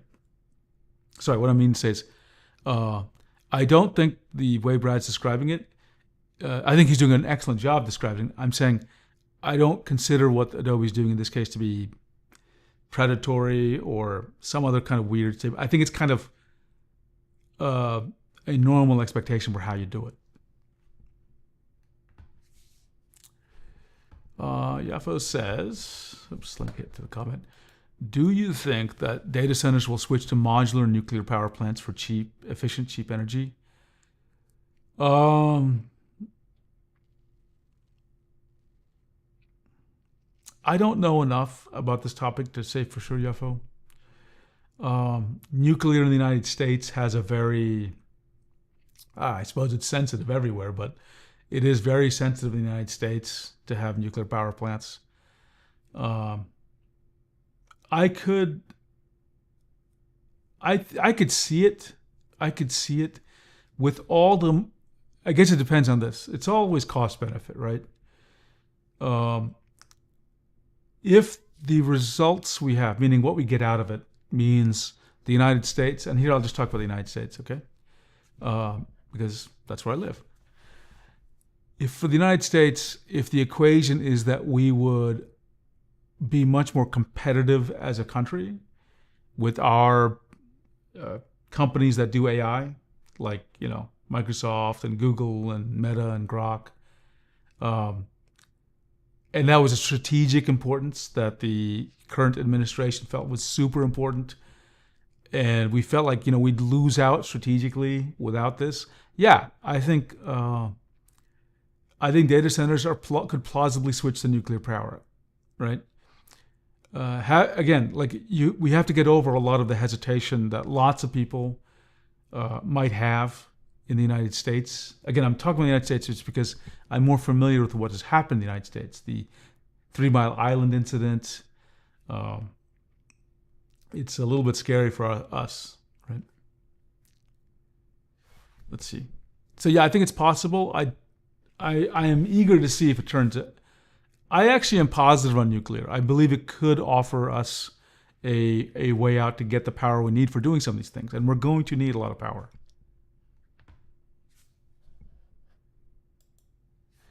Mir, is there even an option to turn off Adobe training their AI from you? I don't know of any way. I don't know. I haven't heard of anything like that, Mir. I have not heard of anything like that. If someone knows how, please put it in the chat. Okay. let's continue. Done. This has been fun. Arrest him! If you liked this video, check out some of my other videos in this style. He can't do this. Okay, we're done with that video. So yeah, I thought it was a great video. First of all, just very well animated. And, I hope you got some things out of me sharing a little bit of industry experience with you. Overall, I would say, there can be certainly some improvements. I would love to be a fly on the wall in leadership team meetings at Adobe and understand, why things are the way they are. You got to ask that question, why, come in with that. You got to learn first before we have necessarily opinions. And the reason for that is, now I'll speak as if, because I am from a big company, or was. Lots of things that you think of that any company, Microsoft, that they do can seem illogical or evil or just hostile. And I just want to share this because it wouldn't necessarily be clear unless you worked in a company. Definitely, sometimes people have really bad reactions to things that happen. Okay, let's not deny that. But I want to assure you that sometimes these things happen unintentionally. Sometimes they happen because there's a lack of communication between the provider of the service and the customer. And a lot of it's unintentional, right? It is hard to have a very big company that has millions of customers and make changes that aren't going to upset somebody. And so things can seem, again, like, we're deliberately harming you or upsetting you. Like, that's never the intention. Again, I'm going to speak for Microsoft. The amount of effort we put into, I'll put my face on here. The amount of effort a company would put into trying to make sure customers have the best experience. Unless you worked at Microsoft or company, you would not believe it. Like, you would not believe over the years, especially, it's just ratcheted up how much we try to make sure things are going to be as positive an experience for customers as possible. Having said that, yes, there have been some missteps. Having said that, yes, sometimes there have been reliability problems. What we hope always, and now I'm speaking, not to sound like a Microsoft shill, but I love the company. And I just want you to realize this. We actually believe, whether you're an individual or like an enterprise, we are with you. Like, we are in a relationship about how technology is going to transform the world. We want it to work well for you. We want it to work smoothly for you. And we want you to feel like you're getting a lot of value out of it. Okay? We certainly don't view our customers, I say our, even though I'm not part of the company anymore. We don't view you simply as a profit center. Okay? We are all users ourselves. And you will find there are no harsher critics of Microsoft than Microsoft employees. You wouldn't believe, how much we rage internally sometimes when even minor things don't work perfectly, right? Some of us are very, detail oriented, and we empathize with users. Sorry, I know I'm on a rant now, but I just wanted to share a little bit of that emotion. Let's see. Meir says, "Have you seen XCal 16-inch Parvo?" I think someone sent the review. Can someone put the link to it in the chat? I'll take a look at it later. Okay, so that was I'm going to take a quick break, and then we'll move on to some other topics. Okay, I'll be right back.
Okay, I am back.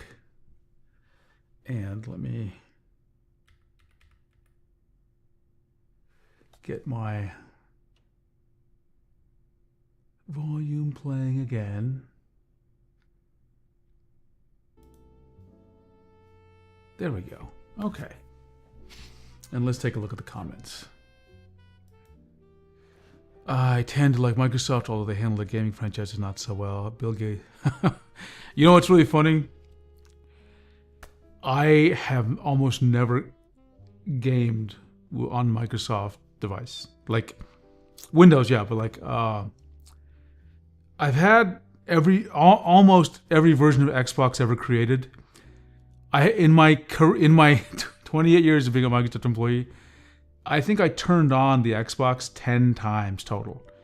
I just am not a console person. I've never owned a PlayStation, for example. I don't even think I had a Nintendo. Yeah, I don't think I did, actually. Yeah, I just have never done... I have no idea what Microsoft does with gaming. It's just never been my... I'm a PC gamer, and I buy all my games through Steam or Good Old Games.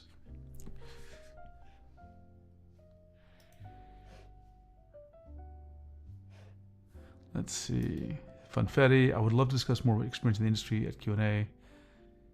I'd love advice for getting a foot in the work industry once I graduate with a comp sci degree. It's an interesting time now to get into the industry. I got to tell you, I think I am really curious how AI is changing things. I'm really curious about it. Okay, let's see. Okay, now we got our next big topic, which is Xencelabs and their V2 pens. I have, I don't have that many Xencelabs tablets, but now I have, 4, 5? And now I have a lot of their V2 pens. And I have never had a chance to really measure them until today. I reserved some time to start measuring the pens, to look at their IAF and their pressure response charts, which I show you all the time. And I saved all that as JSON files. I'm going to show you where it's all at. For those of you who are more inclined to write code. Let me just get there. GitHub.com. Sign in. 7 pens. Sign in. Okay, it actually signed in. Okay, so let me get to... Okay. So I'm just going to show you this. You're going to see it in a second. Let's see. There we go. Let me close. I have some goofy reviews and some other things like that. Thank you. Let's close Brad's window there. And let me change the audio so you're not going to hear anything. There we go. Okay. And now, where did I go with GitHub? Okay, there it is. Okay, so there is a GitHub repo called Pen Pressure Data under my GitHub account. I'm going to copy and paste the link and put it in the chat just so everyone sees it. This is the more technical part of tonight's discussion. We're gonna do AI at the same time I talk about this, okay?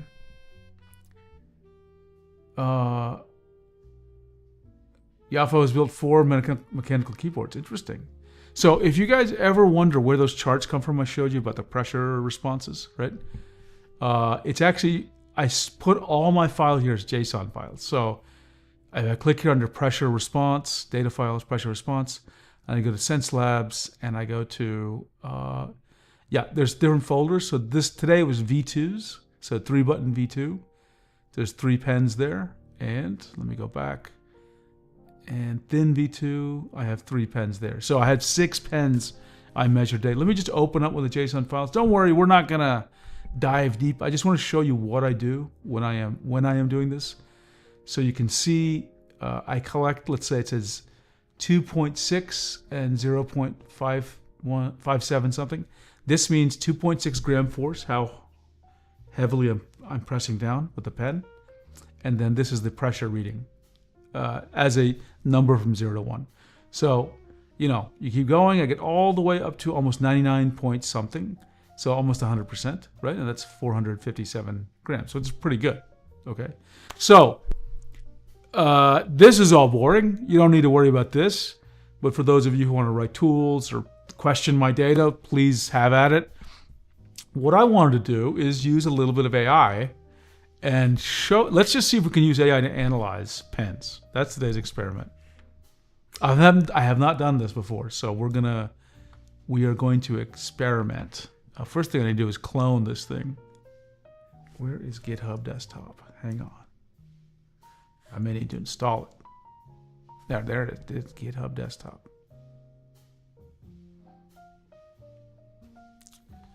Let's see. Let's clone. I'm going to move this over because I can't read it. It's too small. Pen pressure data. Yeah, let's clone it. Clone. Okay. Okay, now I'll show in Explorer. And here's the data files. Okay. And I'm going to copy Xencelabs, and you'll understand why I'm copying it in a minute. Copy documents. I'm going to put it here. Paste. And I'm going to put all the JSON files into one folder for V2 pens, okay? So let me get rid of the V1. Yep. And I'll copy these. Control X, go up. Control V. And we're going to use AI to analyze. X. Okay. Who knows? This may work, it may not work. Right? Oh, before we do this, I wanted to show you something. Some of you watch reviews or looking at reviews. Maybe you want to buy a tablet or trying to understand something. I want you to learn about something called Notebook LM. Okay? Notebook LM. So I'm just going to show you a demo. Then we'll get back to this, but it's so cool. I think now again, this is AI based, but you should learn about this. Could help you, especially if you're in school. You might actually really like this. Okay, let me get to, I'm just going to go type in Notebook LM, okay? And let me move this screen in front of me so I can see it a bit better. Okay. I'm actually using the Asus the little monitor I bought this past week. This is perfect for this use. There we go. Okay. So I'm going to go search for Notebook LM. This is a Google thing. I don't think you need to pay for it. I think it's free. Though you might have more like AI if you have a Google subscription. So Notebook LM, just one word. Here it is. Okay. And we're going to create a new notebook. Okay. And what it said, you can add sources, which is like videos, PDFs, Word docs, etc. And I'm going to show you some wild stuff. So let's just take an example. Let's take the example of the video we just watched. Okay. So let's go and just copy the URL. And I'll go back to Notebook LM. And I click on YouTube, right? And I'm going to paste it in there and insert. Now we're just going to do it with one thing first, okay? So you get a summary of it, but here's what's cool. It'll actually create a mind map for you. That's one thing. Let's try this.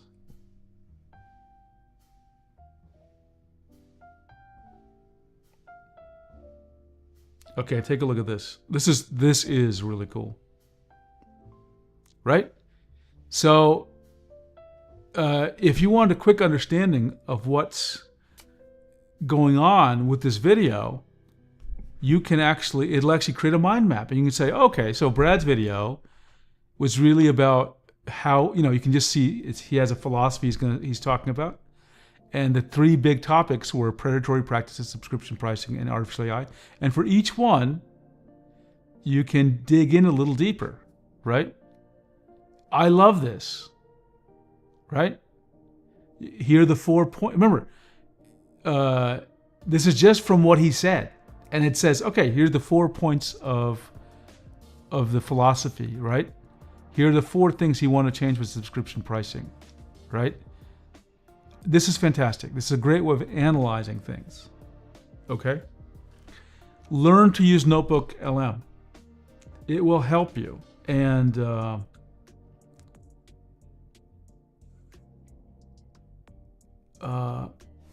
mean, it's not like you have to draw this, it'll do it for you. So let's minimize this. And there's other things it'll create for you. If I click back here under Studio, it'll generate an audio overview. It'll generate a video. We'll click on these, but let's click on video. I think it takes some time to generate that one. So let's just let it run. But they're different reports. So for example, you can generate an FAQ, right? Or a study guide or a timeline, right? I'll just go ahead and just click all of them, right? So here's the FAQ. Look at this. This is cool, okay? This gets better. I have more to show you, right? And look, it even asks you like, okay, almost like a quiz on Brad's video. This is great. Now, I admit, maybe this is not the best video to analyze with Notebook LM. It's a very simple scenario. We're going to show you more interesting things, okay? So let's show you something else, which is interesting. Now, what it's going to give you is only as good as your sources, okay? Now, we're going to do a notebook on the moving pad, okay? And let me go back and create a new notebook. And what I'm going to do is, remember, it's not going to find stuff for you. You have to find the stuff, okay? So I'm going to go to YouTube, and I'm going to type in moving pad 11, okay? And you know who I'm going to look at? I'm going to look at Brad. Oops, I clicked on. I want to click on this. Okay, I'm not going to watch the video. I'm just going to copy, and I'm going to go over here, and I'm going to go to YouTube, and I'm going to paste it, okay? And I'll say insert. So it says right here on the left, there's one review. This is from Brad. We're going to find TOs.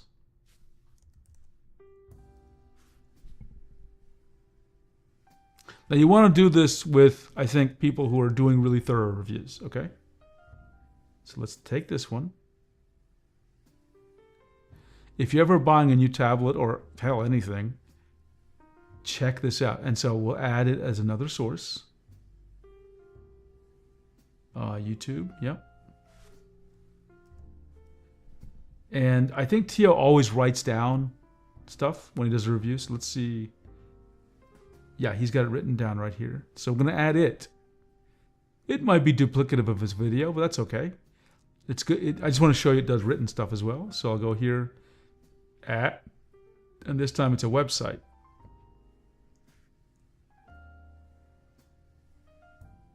Okay. So let's just, let me check if there's any other moving reviews.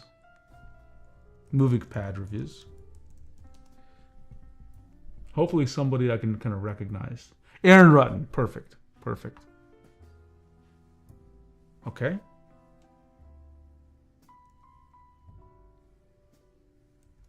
Let's go back here and add Aaron Rutten. And it's a YouTube, yep, let's paste it in. So it's taking the transcripts and the content from this website and it's analyzing it. And it's already given me, it's like you can chat to you can chat to the AI about what it understands. So, right, let's just ask it a question, right? We'll talk about the mind map, or like how does this compare, does the moving pad compare to the Samsung Galaxy Tab S? Now, we don't know what they said. Let's just see. Let's see what happens.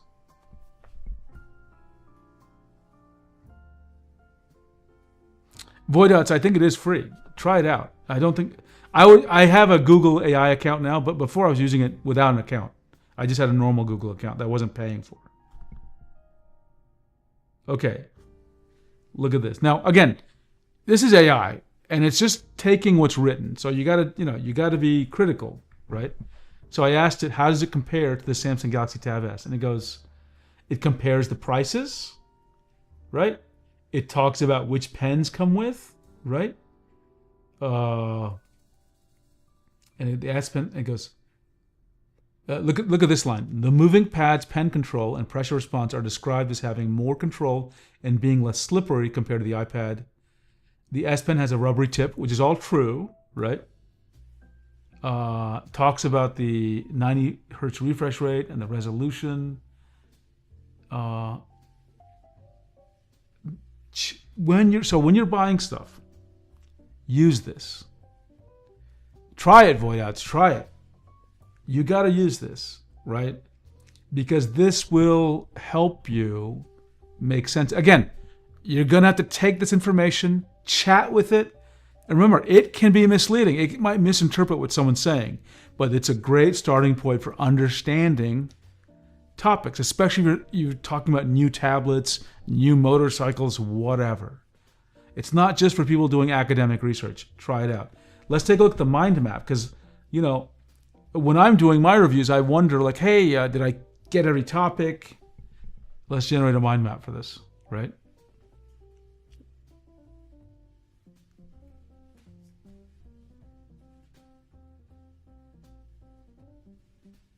And I'll go ahead and click video overview as well. Okay. Mind map. Let's take a look. It's a big mind map. Much bigger than the one. Overview. Look at this. Released price. This is fantastic information. Right? The next time someone says, how do these things compare? I would say, hey, use Notebook LM to do it. Right? I'm not saying this is a substitute for watching the videos, but this might give you enough framework to understand everything, right? And let's just pick one of these. There's what's topic Wacom Canvas app limited features. And it actually lists the limited features. It's really cool. It's really cool, okay? Comparisons. Let's take a look at this. Look at that. Someone's compared it to the iPad, it looks like. Someone's compared it to the XP Pen Magic Drawing Pad. And someone's compared it to the Samsung Galaxy Tab. Isn't this fantastic? So the next time we talk about, someone comes in the Q&A, we can bring this up and start exploring the space. I love this idea. I love this, right? So whenever I'm doing research now, investigating, I'm using Notebook LM. Now, okay, there's so much more to talk about here. And you can download this. Actually, let me go ahead and download. See what downloads. I'm curious. Okay, it downloads as a PNG, which is weird. It's a 4 megabyte PNG. What happens? Let's open it in Photos. Okay. Okay, so I got a PNG I can put in a PowerPoint or something. Okay? So check it out. Remember, you can upload docs. You can link to websites. You can give it a video file. You can upload a video file or link to a YouTube video. Amazing stuff. Amazing stuff. Okay, and then... actually, you know what? Another thing I want to try. Actually, I'll leave that. You get the idea. What I want to do is go to the Wacom WCL channel, which is all in Japanese, and see what happens. So let's do it. Let's do it. Let's be a little brave here. Because they had a live stream. I wonder if it'll deal with me in English, even though the content is in Japanese. I think that's the channel, WCL. Yeah, that's it. Okay. I was like, oh, let me find the right video. I'm like, oh, now I realize I don't speak any Japanese. So they had a live stream where they talked about it. Yeah, this is it. Okay. Okay, remember, I don't speak Japanese. I am hoping Notebook LM will make sense of the stream for me. Don't know if it will. Don't know if it will, but let's try it, okay?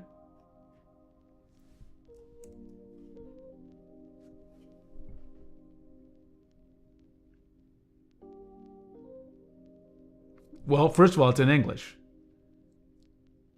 right? Void outs, it shouldn't do anything because I think for this to work, it needs the transcription to be saved, and it takes like YouTube a day or so to deal with my 4-hour streams. But I will try. I will try it. Oh, so let me back up. I am doing this to my own videos because I write docs, right? So sometimes when I talk about something on the streams, I use this to understand what I talked about because it has a summary of what we did. Because, you know, I might talk for 4 hours, right? Okay, let's go back to this mind map. Let's just see what it says. Because error? Yeah, that doesn't surprise me. So this was a Japanese language stream. Will this give me something useful? Look at this. It actually analyzed it and translated it for me. Do you see how amazing this is? Right? And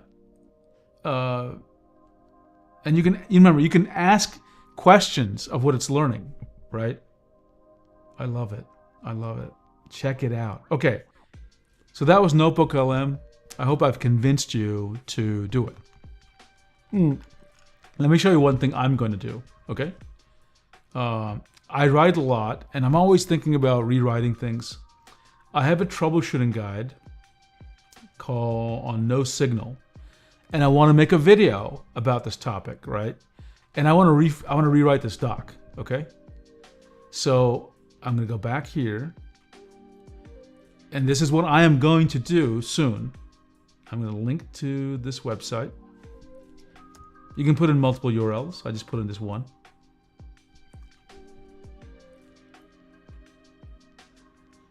I don't know what this means. I guess it's just an icon that they have.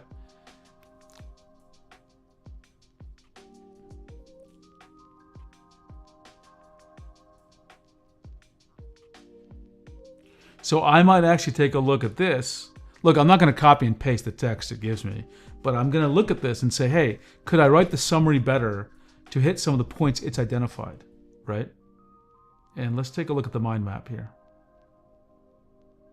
Right? Oops. Let me make this bigger again.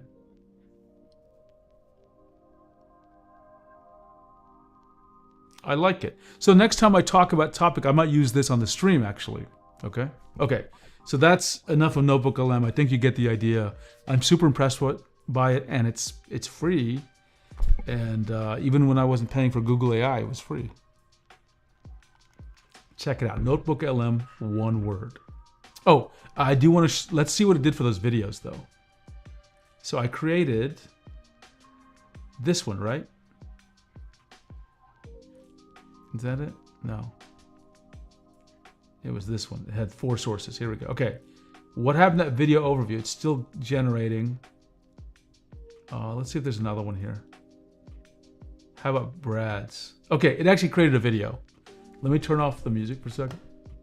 We're gonna see if this video is interesting.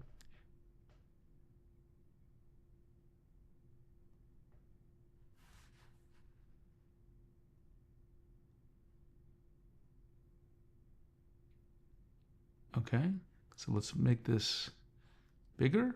No, it didn't do that. Okay. Welcome to The Explainer. Today we're jumping into a really cool thought experiment from creator Brad Colbo. It's all about what would happen if you got to rethink Adobe from the very top down. So let's get right into it. The whole premise is pretty simple, but it's powerful. What happens when you replace a CEO who's laser-focused on short-term profits with a long-time customer? You know, someone whose only goal is to ensure the company's long-term health and, well, to make some truly great software. And there you have it. That's the new mission statement. It's a complete 180, a total shift in philosophy. It's not about trapping customers anymore. It's about making products so good that they want to stick around. So let's see what our new CEO gets up to on his first day. Okay, right out of the gate, the first decision is honestly a bit of a shocker. Subscriptions, they're not going away, but they are about to get a massive overhaul. So you might be asking, why keep them at all? Well, our new CEO actually admits the ecosystem has some genuine benefits. Okay, he points to things like having... That's, I mean, I it's essentially creates slides, right? Like a PowerPoint presentation. If I download it, what do I get? I think I just get a video straight up. An MP4 file, it looks like. Yeah, MP4. Mir, is it English only? I'm not sure. I'm not sure if it'll generate in other languages. Obviously, it understands other languages. It understands Japanese and translates it to English for me. And let's see. It makes a podcast. It doesn't surprise me. I think, it might be interesting listening to a video in a podcast format, even though it wasn't originally a podcast. I'm going to try it with one of my videos. I'll just see what it does. Okay, let me get my music back on. Now, okay, so that's enough with Notebook LM. I hope I convinced you to try it out. Let's now try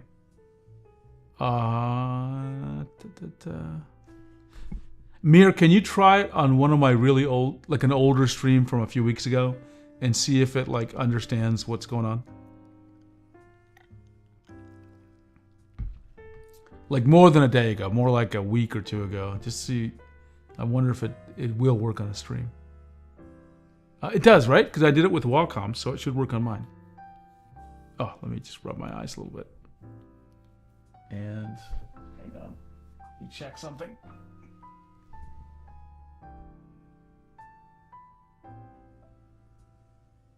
Okay.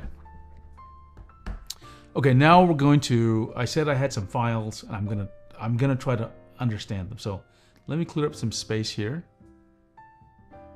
And I want to get to, we're going to try Grok. Okay? And I have Grok here. Grok.com. Yeah, I pay for Grok. So this is Elon's AI, Elon Musk's AI. And let me take a look at the JSON files for a second, just so I can maybe better formulate what I'm going to tell this thing. So it's the records. Okay, there's a bunch of records. Okay. Sure. Let's see. And I think with Grok, I'm going to create a new workspace. Okay? And then I guess I can put files here, I guess. Hopefully I'm interpreting this thing correctly.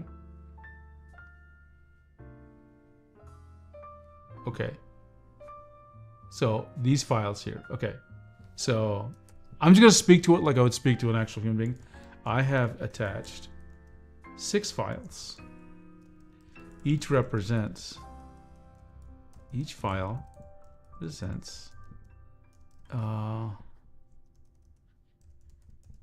measurements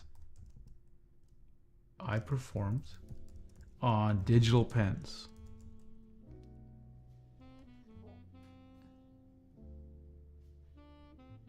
Okay, I haven't. I don't need this. I don't need an answer, right? In the records of each file, there are pairs of numbers. This may be a really stupid way of doing this. The first number is the physical force. The second number is the logical force or pressure, right? Create a chart that compares each collection of numbers for pen. Pairs is what I call, I'm saying it so weirdly, a pressure response.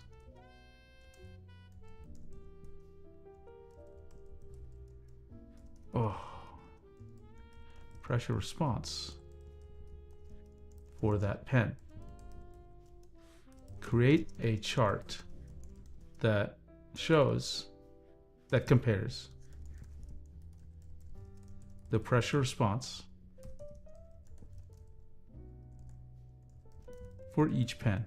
Let's just see what happens.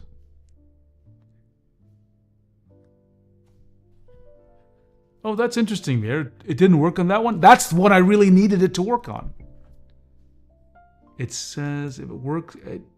Okay, I'll check it out. The worst case is I can download the video myself and upload the video to, or the transcript to the system, and just have it party on the transcript.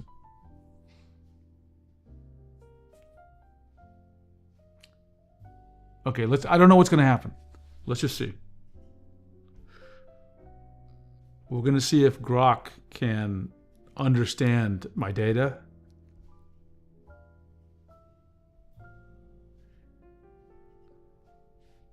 So far, it's understanding what's going on, right?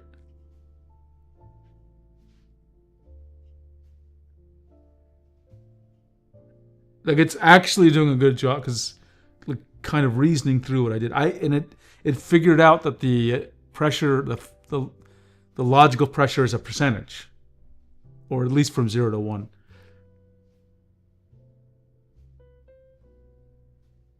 Let's see. I'm really curious.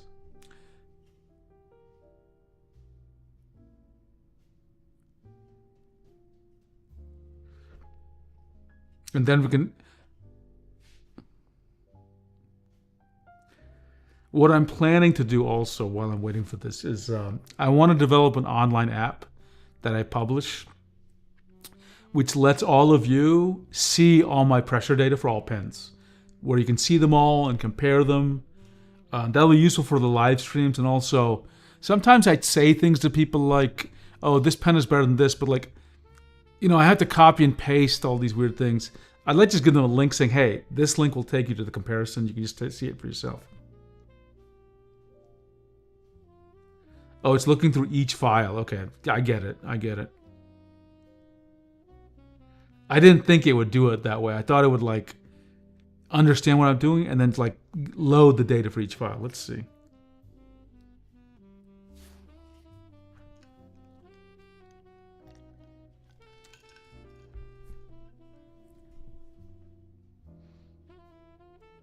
Okay, I think this is the last document. Yeah, it could be faster, but that's okay. This is faster than me writing the code, for sure.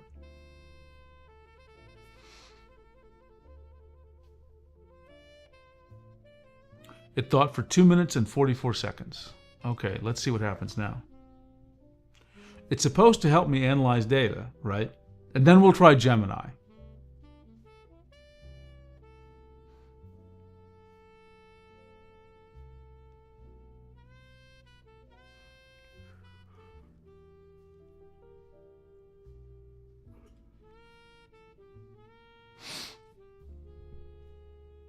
Okay. Well, while I'm waiting there, you know what, why don't let me go to another window and I'm going to set up a Gemini session and we'll see if it's any faster or better or whatever.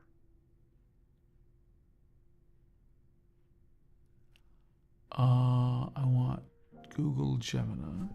You're not seeing it, so, because I want you to see this thing show up as fast as it can. I will be less specific with Gemini. I'm just gonna, okay, while we're waiting for Grok. Hi 7, it says, and I'm just gonna say,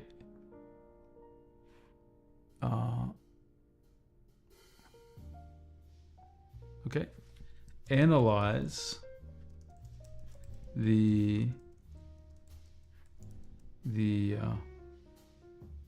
records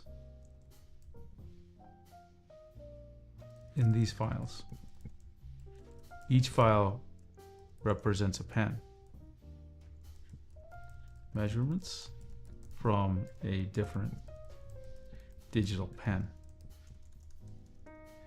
Let's see. Okay, Grok is still not finished.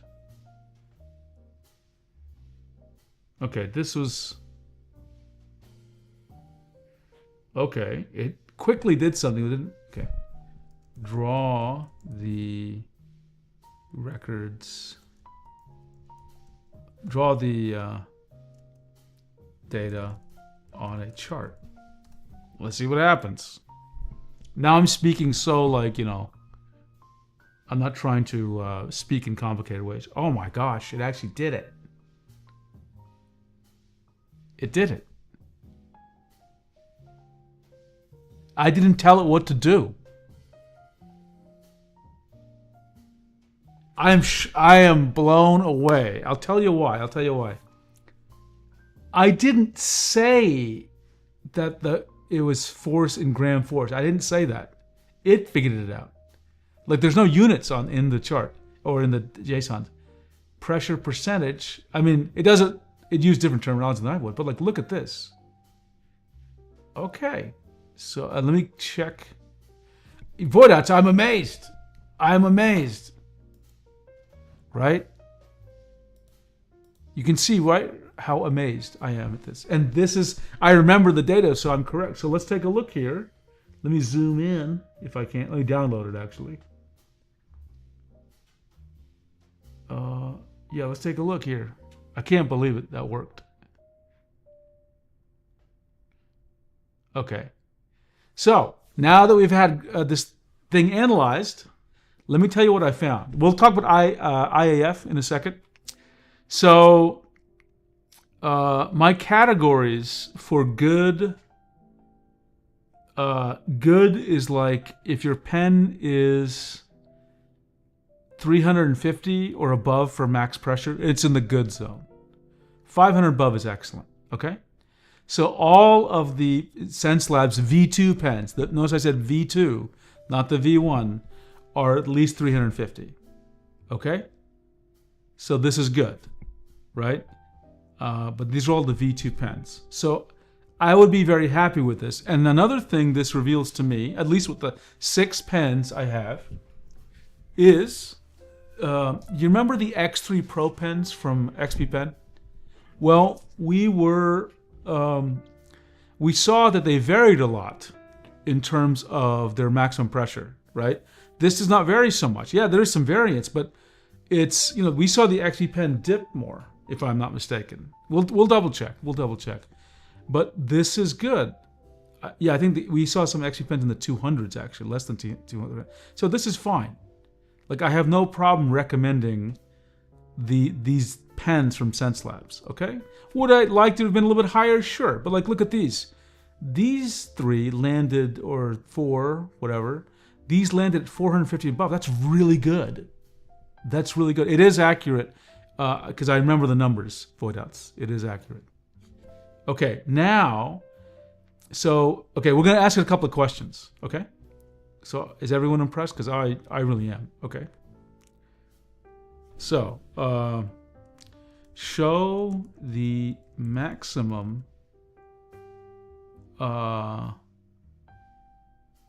pressures for each pen.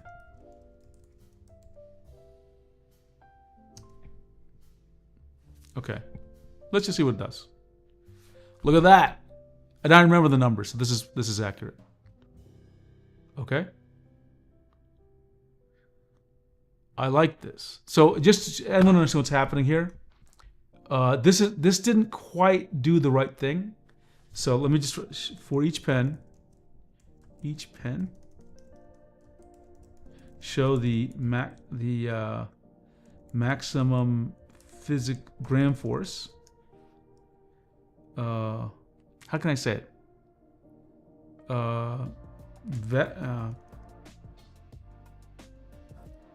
Record. Okay, let's see that. Because that showed me the percentage value, which of course is going to be near 100. Okay, this is correct, right? Look at that. Remember, it's hard to get to exactly 100, so I have to kind of stop when I'm good enough at like 98 something or 99 point something. So you can see the actual numbers. Fantastic. This will simplify my life. Okay, good. Okay. Now, to that table, add the lowest records. Notice I didn't use any complicated way of explaining it. The lowest records.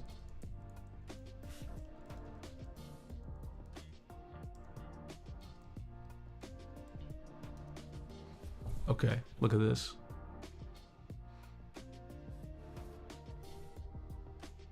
Highest records, lowest records. Look at that. Okay, now I showed you the IAF. What does it reveal to you? Look at the, for the first time ever, I feel confident in my IAF numbers, by the way. Xencelabs says their pens should have an initial activation force of around 3 gram force. Look what I found. I found, yeah, they're pretty much right. I mean, it dances a little bit. Some are actually even more sensitive than 3 gram force, but definitely, yeah, Mir, I'm the same way here, right? I mean, it was fast, number one, and it understood what I wanted without... Remember, I explained, like, really pedantically the grok, so maybe I didn't give it a chance. And speaking of grok, where's grok in all this? Let's find out. It's the... Grok isn't even done. Grok isn't even done. Okay? So, kind of a little disappointed right now, right? Okay, so okay, Gemini is my new best friend. Okay, let's find, where's the other Gemini window? Is this it? Okay. Now we're gonna try something more complicated because I want to do some like advanced stuff, right? Okay. For the lowest records, okay.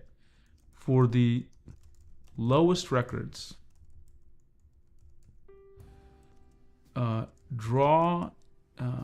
create an x-axis, I'll say horizontal axis to what's the right word here? To represent the gram force. Okay? And then plot each, put a dot,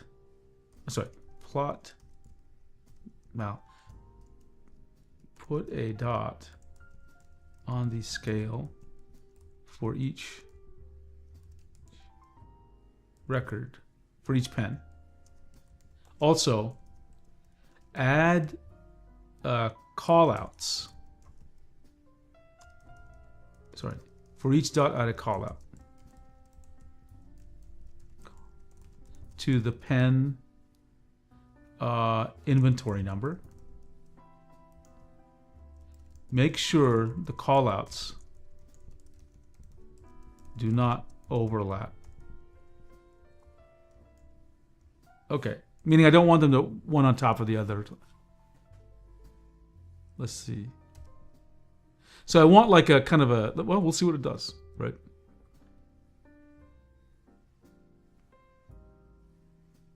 Okay. So it kind of, look at this. This is great, right? So if I said a good, okay, set the lower bound scale to 0.0 and the upper bound to 5.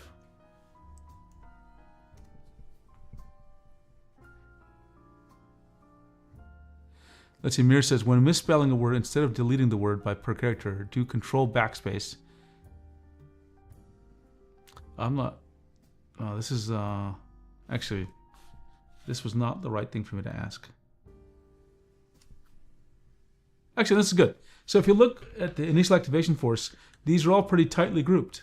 Now, it didn't do a perfect job on the labels, right? Because the labels are overlapping for sure, right? But let's take a look at it. I mean, you could, if I told you, hey, these are my measurements for IAF, it's not bad. It's not bad, right? I like it. I like it. I mean, I could probably specify a more specific diagram, maybe. For example, I kind of thought it would put these dots on the axis itself, right? But maybe I can do another, you know. Well, this is good. This is good, right? And this is going to help me analyze things. When I'm talking to you about tablets, this is going to help me analyze, right? I'll be able to more easy. I'm using this interactively to chat against the data. I also wanted to generate for me code so I can build that app I mentioned for you, right? Yeah, the image quality is a little low. I would have liked it, Mir, as a maybe as an SVG or something, right? Actually, here's another thing. Let's try. Can I make a Google slide out of it?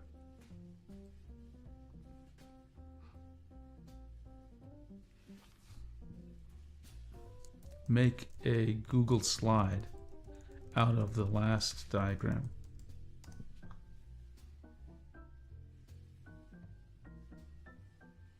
Okay, I wanted a real visual slide, but it's not really what I expected. Okay.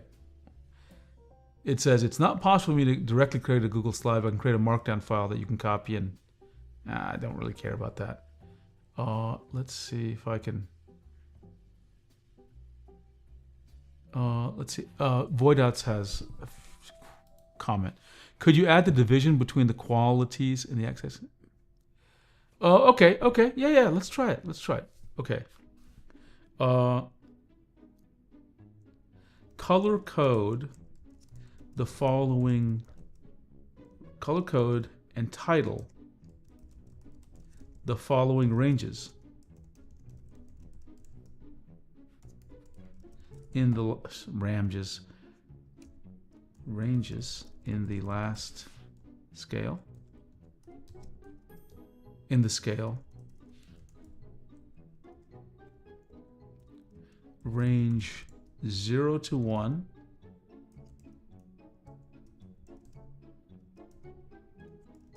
Is excellent.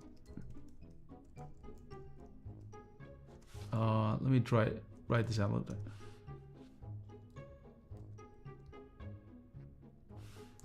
Range 1 to 2. Sorry.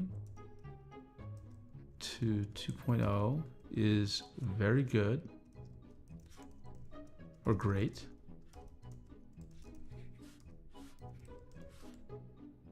Range 2.0 to 3 to 3.5, I believe, is good.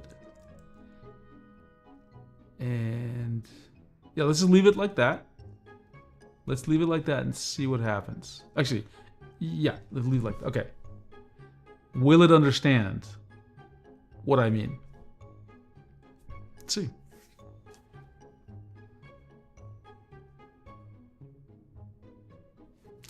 Okay. Again, I wish that the actually, let me just tell it. Put the dots on the y-axis. No, the x-axis.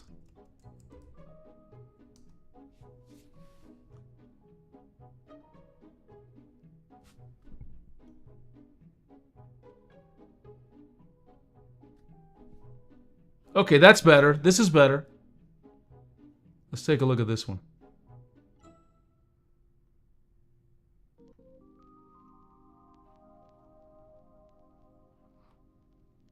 Right? Not perfect. Not perfect. But think about how hard... By the way, it told me earlier it was using matplotlib, which I have used to do this. And this would take me forever to figure out matplotlib. And of course, you know, again, it's not perfect, but I guess I could get the code for this and I could fix it, right? And I could build my own tools or whatever, right? And just think what this could do for you, right? Like, I know what? Cube's got a spreadsheet. Cube, let's just see what happens there. Let's analyze it, right? Okay. Let me start a new chat, okay? And let me find Cube's spreadsheet. See, I said this was going to be about AI, and it is. Let's just find cube. Tablet Expert Cube. That's always how I introduced him. Tablet Expert Cube. Wacom Tablet Master Sheet. Okay? Okay, here's his Google Docs. Okay, so what we're going to do is we're going to copy this, and I'm going to go Google Gemini, and I'm going to...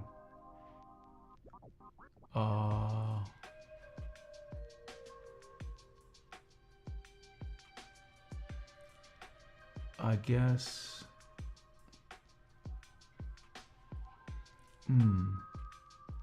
I'm not sure what... Okay. I'm going to download from Cube's thing as an XLS file. Sure. Okay. It's in my downloads folder. Great. Then let's go to Gemini and say plus upload files. I was hoping I could just link to it.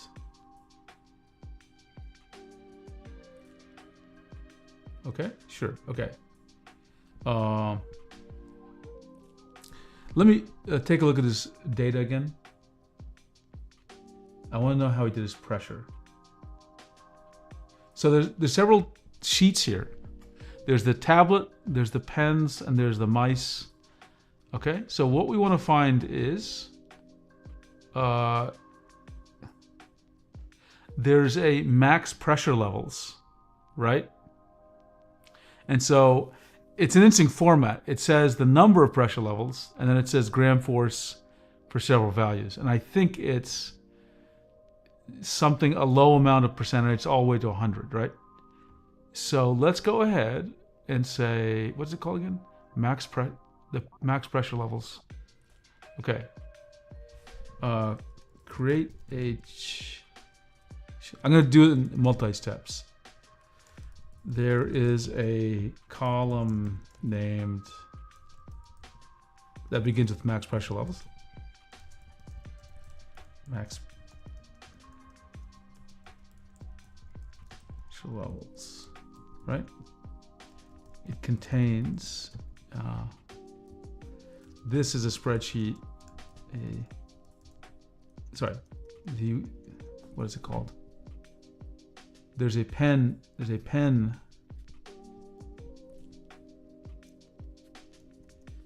in the pens worksheet. There's a column that begins with max pressure levels. It contains the number of pressure levels.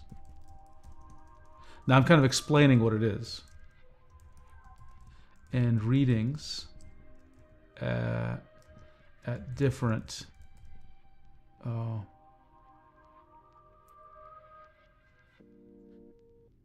physical force values for each pen. Plot the physical force values for each pen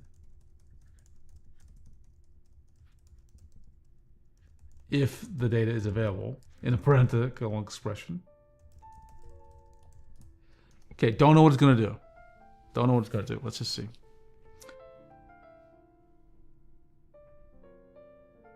Because it's kind of like I'm not really cleanly explaining what's going on.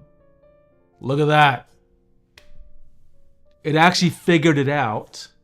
Now it's a little weird looking here, and that's because the axes are inverted. So let's just tell it to invert the axis. Invert the axis. Oh, sorry. I don't know what that really means. I'm going to say swap the X and Y axes. Is that right? Is that what I want to do here?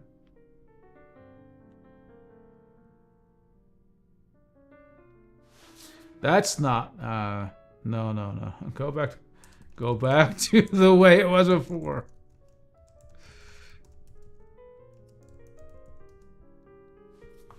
Okay, let's take a look at what actually happened here. We know it's getting the data because it has these curves, right? That's the good part. Unfortunately, I can't zoom into this. I have to download it. So that's probably a negative of the experience. So far, I'm digging this, though. Okay. The x-axis is the pressure level. And the physical force is on the y-axis. So what I want is... I'll just tell it. I want to, yeah, okay. Whoops.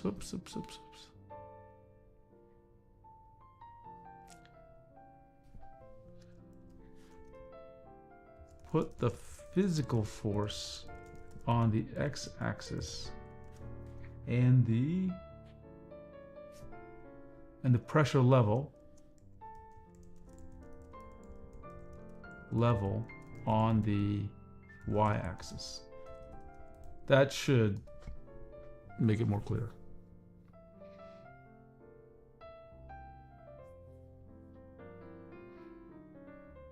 Okay, there we go. Now we're in business. Look at this.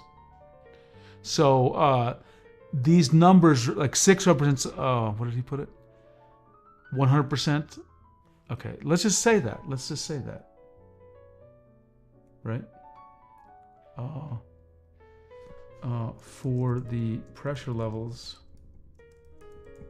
1, 2, 3, 4, 5, and 6. Label 1 as 0.01%. It's a lot of typing for what I'm trying to do here, but you get the idea. Then 1%.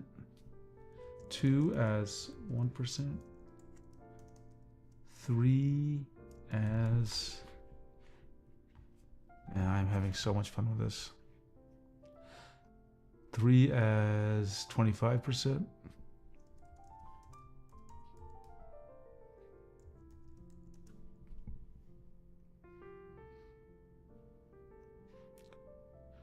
4 as 50%. 5 is 75%.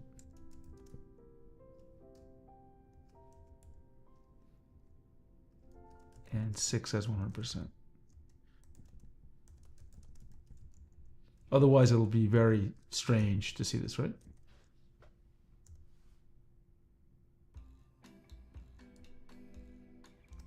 Okay, there we go.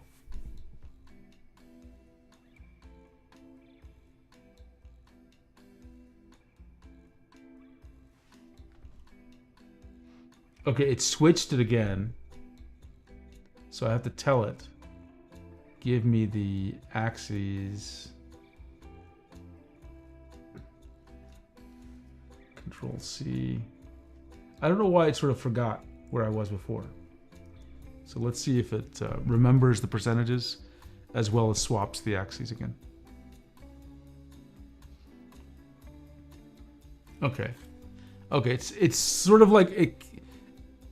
For some reason, if I make a change, it's reverting my previous change. So that's interesting.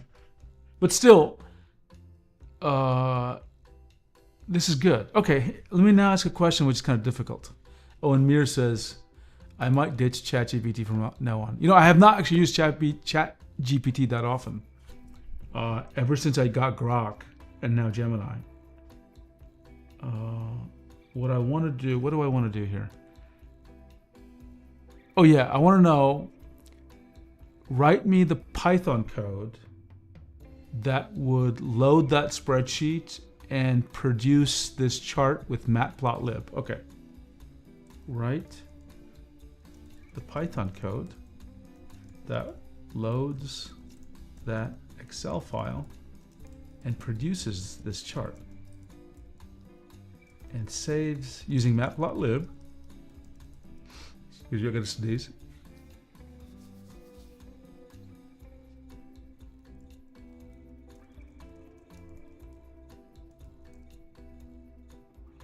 And saves the chart as a PNG file.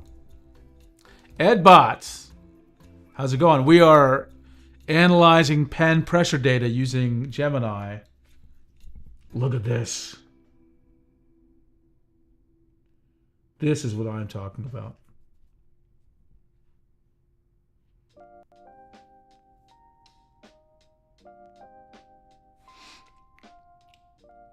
Look at that. I have the code now to do this. And by the way, did Grok ever finish its analysis? Let's find out. Grok is still thinking. It isn't, it's like stuck. Okay, I'm just gonna tell it to stop. And then I'm just gonna say, analyze the records in these JSON files. How's that? Let's see if Grok, I'm surprised it just got stuck.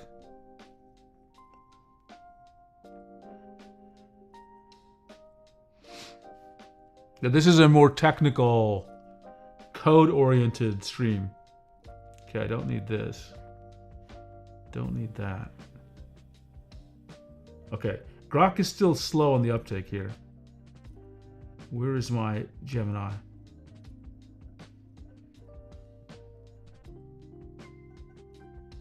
I love this. See, it's gonna make my life easier. I will say this, you know, I love coding. I love coding. AI will not remove my love of coding. But I'll tell you right now, for me, AI unlocks a lot of things I've wanted to investigate or play with, because those of you who know chemistry, have you heard of activation energy, right? It takes an amount of energy to start a reaction going, and an enzyme reduces that activation energy, so more the reactions are more likely to kick in with whatever energy they do have. That for me is what AI is like. With what I do, I don't use generative AI to create pictures or videos. I use this AI to help me get more productive. And there's lots of things I wanted to do, little tools I wanted to build or math I wanted to try. And I don't have the background to fully explain it. And I have to learn different languages, and there's just a lot of setup sometimes to begin a project. And this lets me start exploring things I could always do it. It would just take me 10 times longer, because I have to get a dev environment set up. I'd have to potentially learn a new language. I'd have to learn about a new library, even find the library, which I may not know exists. This is already, you're seeing me use this, but I've used Grok before for doing some coding. It unlocks a lot for me, and it's brought some of the fun back of the things I want to do, right? Mir says, can you try telling Jen to swap the X and Y and add the percentage? Okay, that's a good idea. That's a good idea. Let's do both. Okay, so I'll say,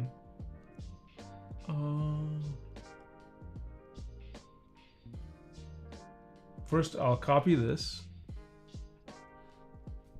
and I'll do the other part. Okay. It's a good idea, Mir. Thank you. Let's see.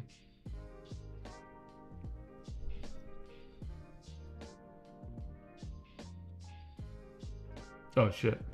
It's now stuck in it's now showing me I'm in the code. Okay.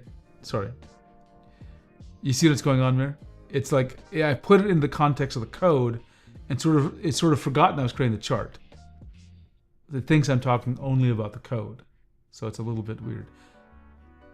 But let's try starting from the beginning.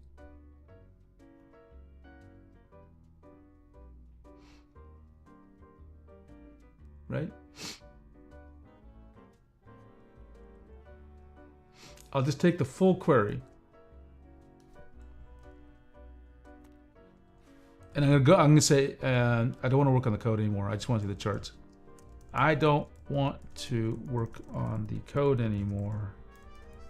I want to work on the chart. I'll just speak to it like a human.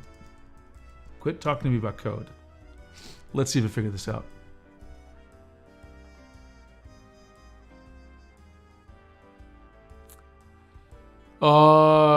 Rain, I can't. Oh, Charlie, thanks for joining us, man. Have a great night. Have a great night. Grok has been a huge disappointment. Let's see, Rain. By the way, I can't remember what you said about the Cintiq 16 2025 texture versus the moving pad. Do you recall? I can't remember, Rain. I can't remember. Oh, gee, okay. It's okay. It's okay. I know how to get. We'll just start again, right? We'll just start again. I'll Control C. I'll create a new chat. I'll just upload that file again.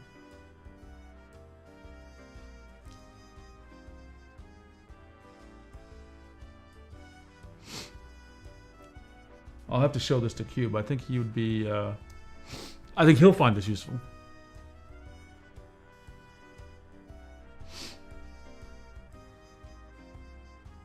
What do you mean you can't? You just did it. Okay, let's just try this again.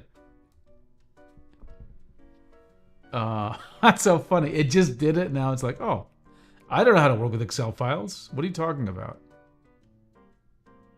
Upload files. Maybe it's the way I uploaded it. I don't know. Instead, I'll replace this I don't want to with just, okay, let's just see if this works. Because it did know how to do that. I don't know why it's acting like it didn't.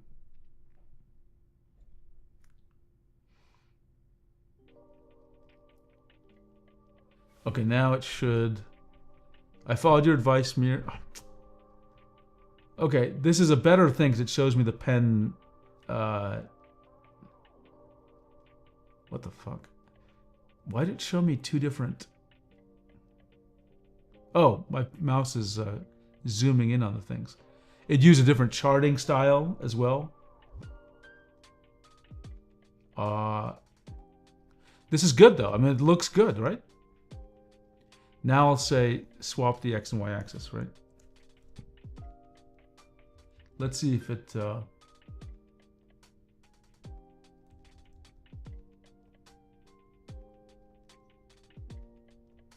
Oh, maybe I didn't do that. Okay. Put the... Sorry. Swap the axis. The axes. Let's see. We'll get there in just a second, Rain. We'll get there in a second. It was very good to summarize it. Okay, not quite what I wanted. It's like, what? Okay. Invert the y-axis. Invert the y. So it requires a little bit of, you know, thinking about how Gemini.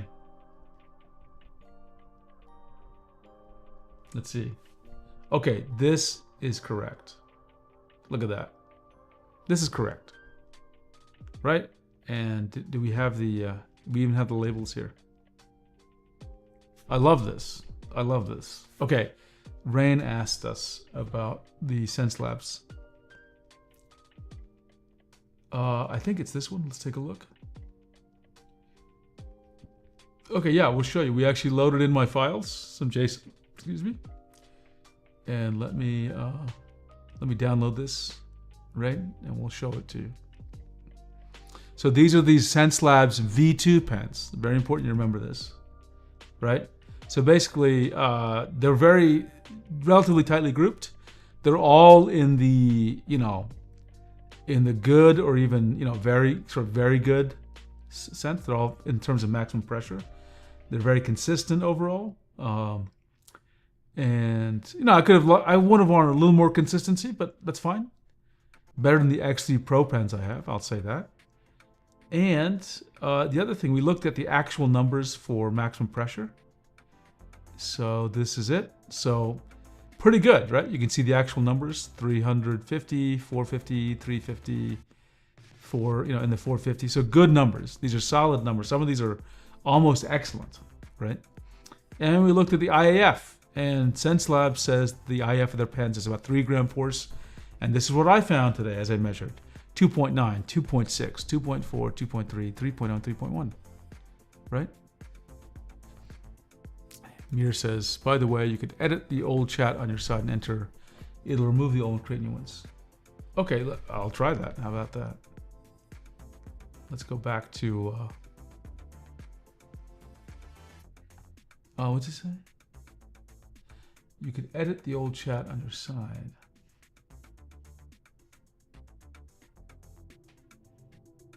Are you talking about edit the previous entries or?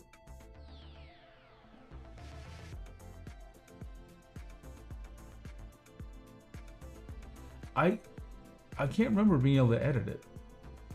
I could add new things. Like I can't edit this text. Actually, now that I'm at it, let's just check with did Grok do anything in it ever? Grok is just. Oh, did Grok? No, it didn't do shit. Actually, it did do something. It failed to load this image. It did try to analyze things. Interesting. I'm not sure if it did what I expected it to do, to be honest. I mean, it's a good try, but I don't think it's kind of not, it's not what I expected. I can't say it's wrong. Okay. So yeah, I think the lesson here is like, I'm going to be using this to create more tools for me to help you and for us to try things out. Yeah, remember the coding one? You mean, I think you mean this one. Where is it? No, maybe it's this one.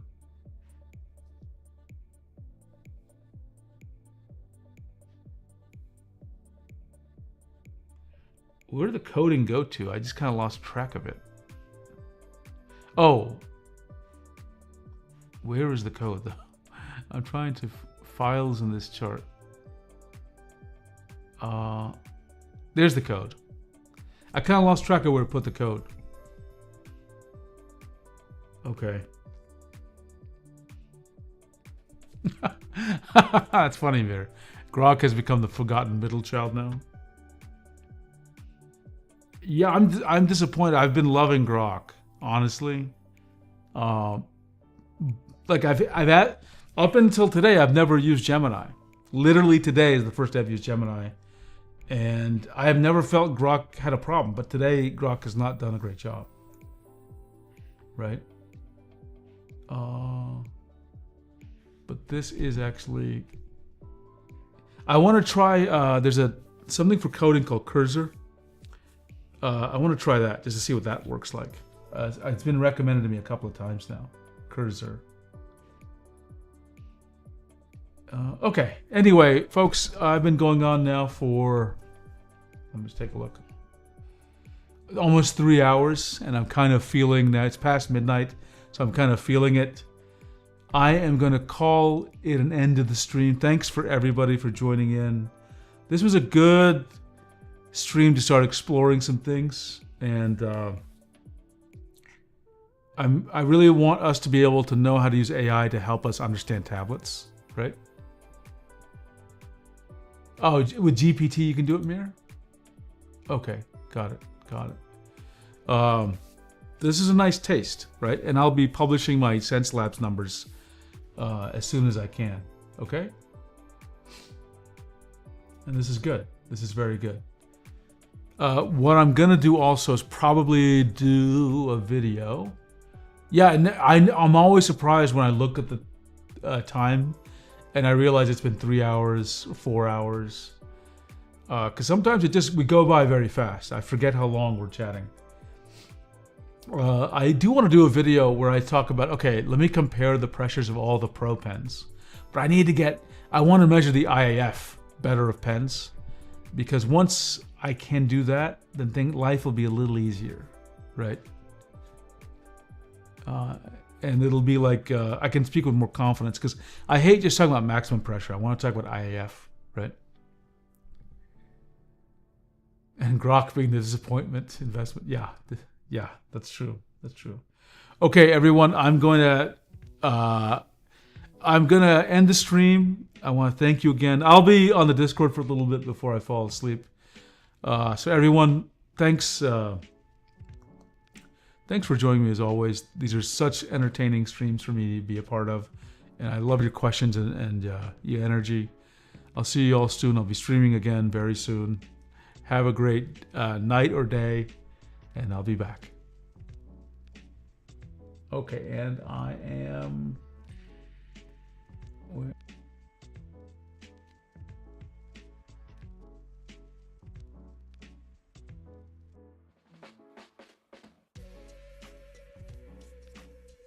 I put the wrong ending thing there.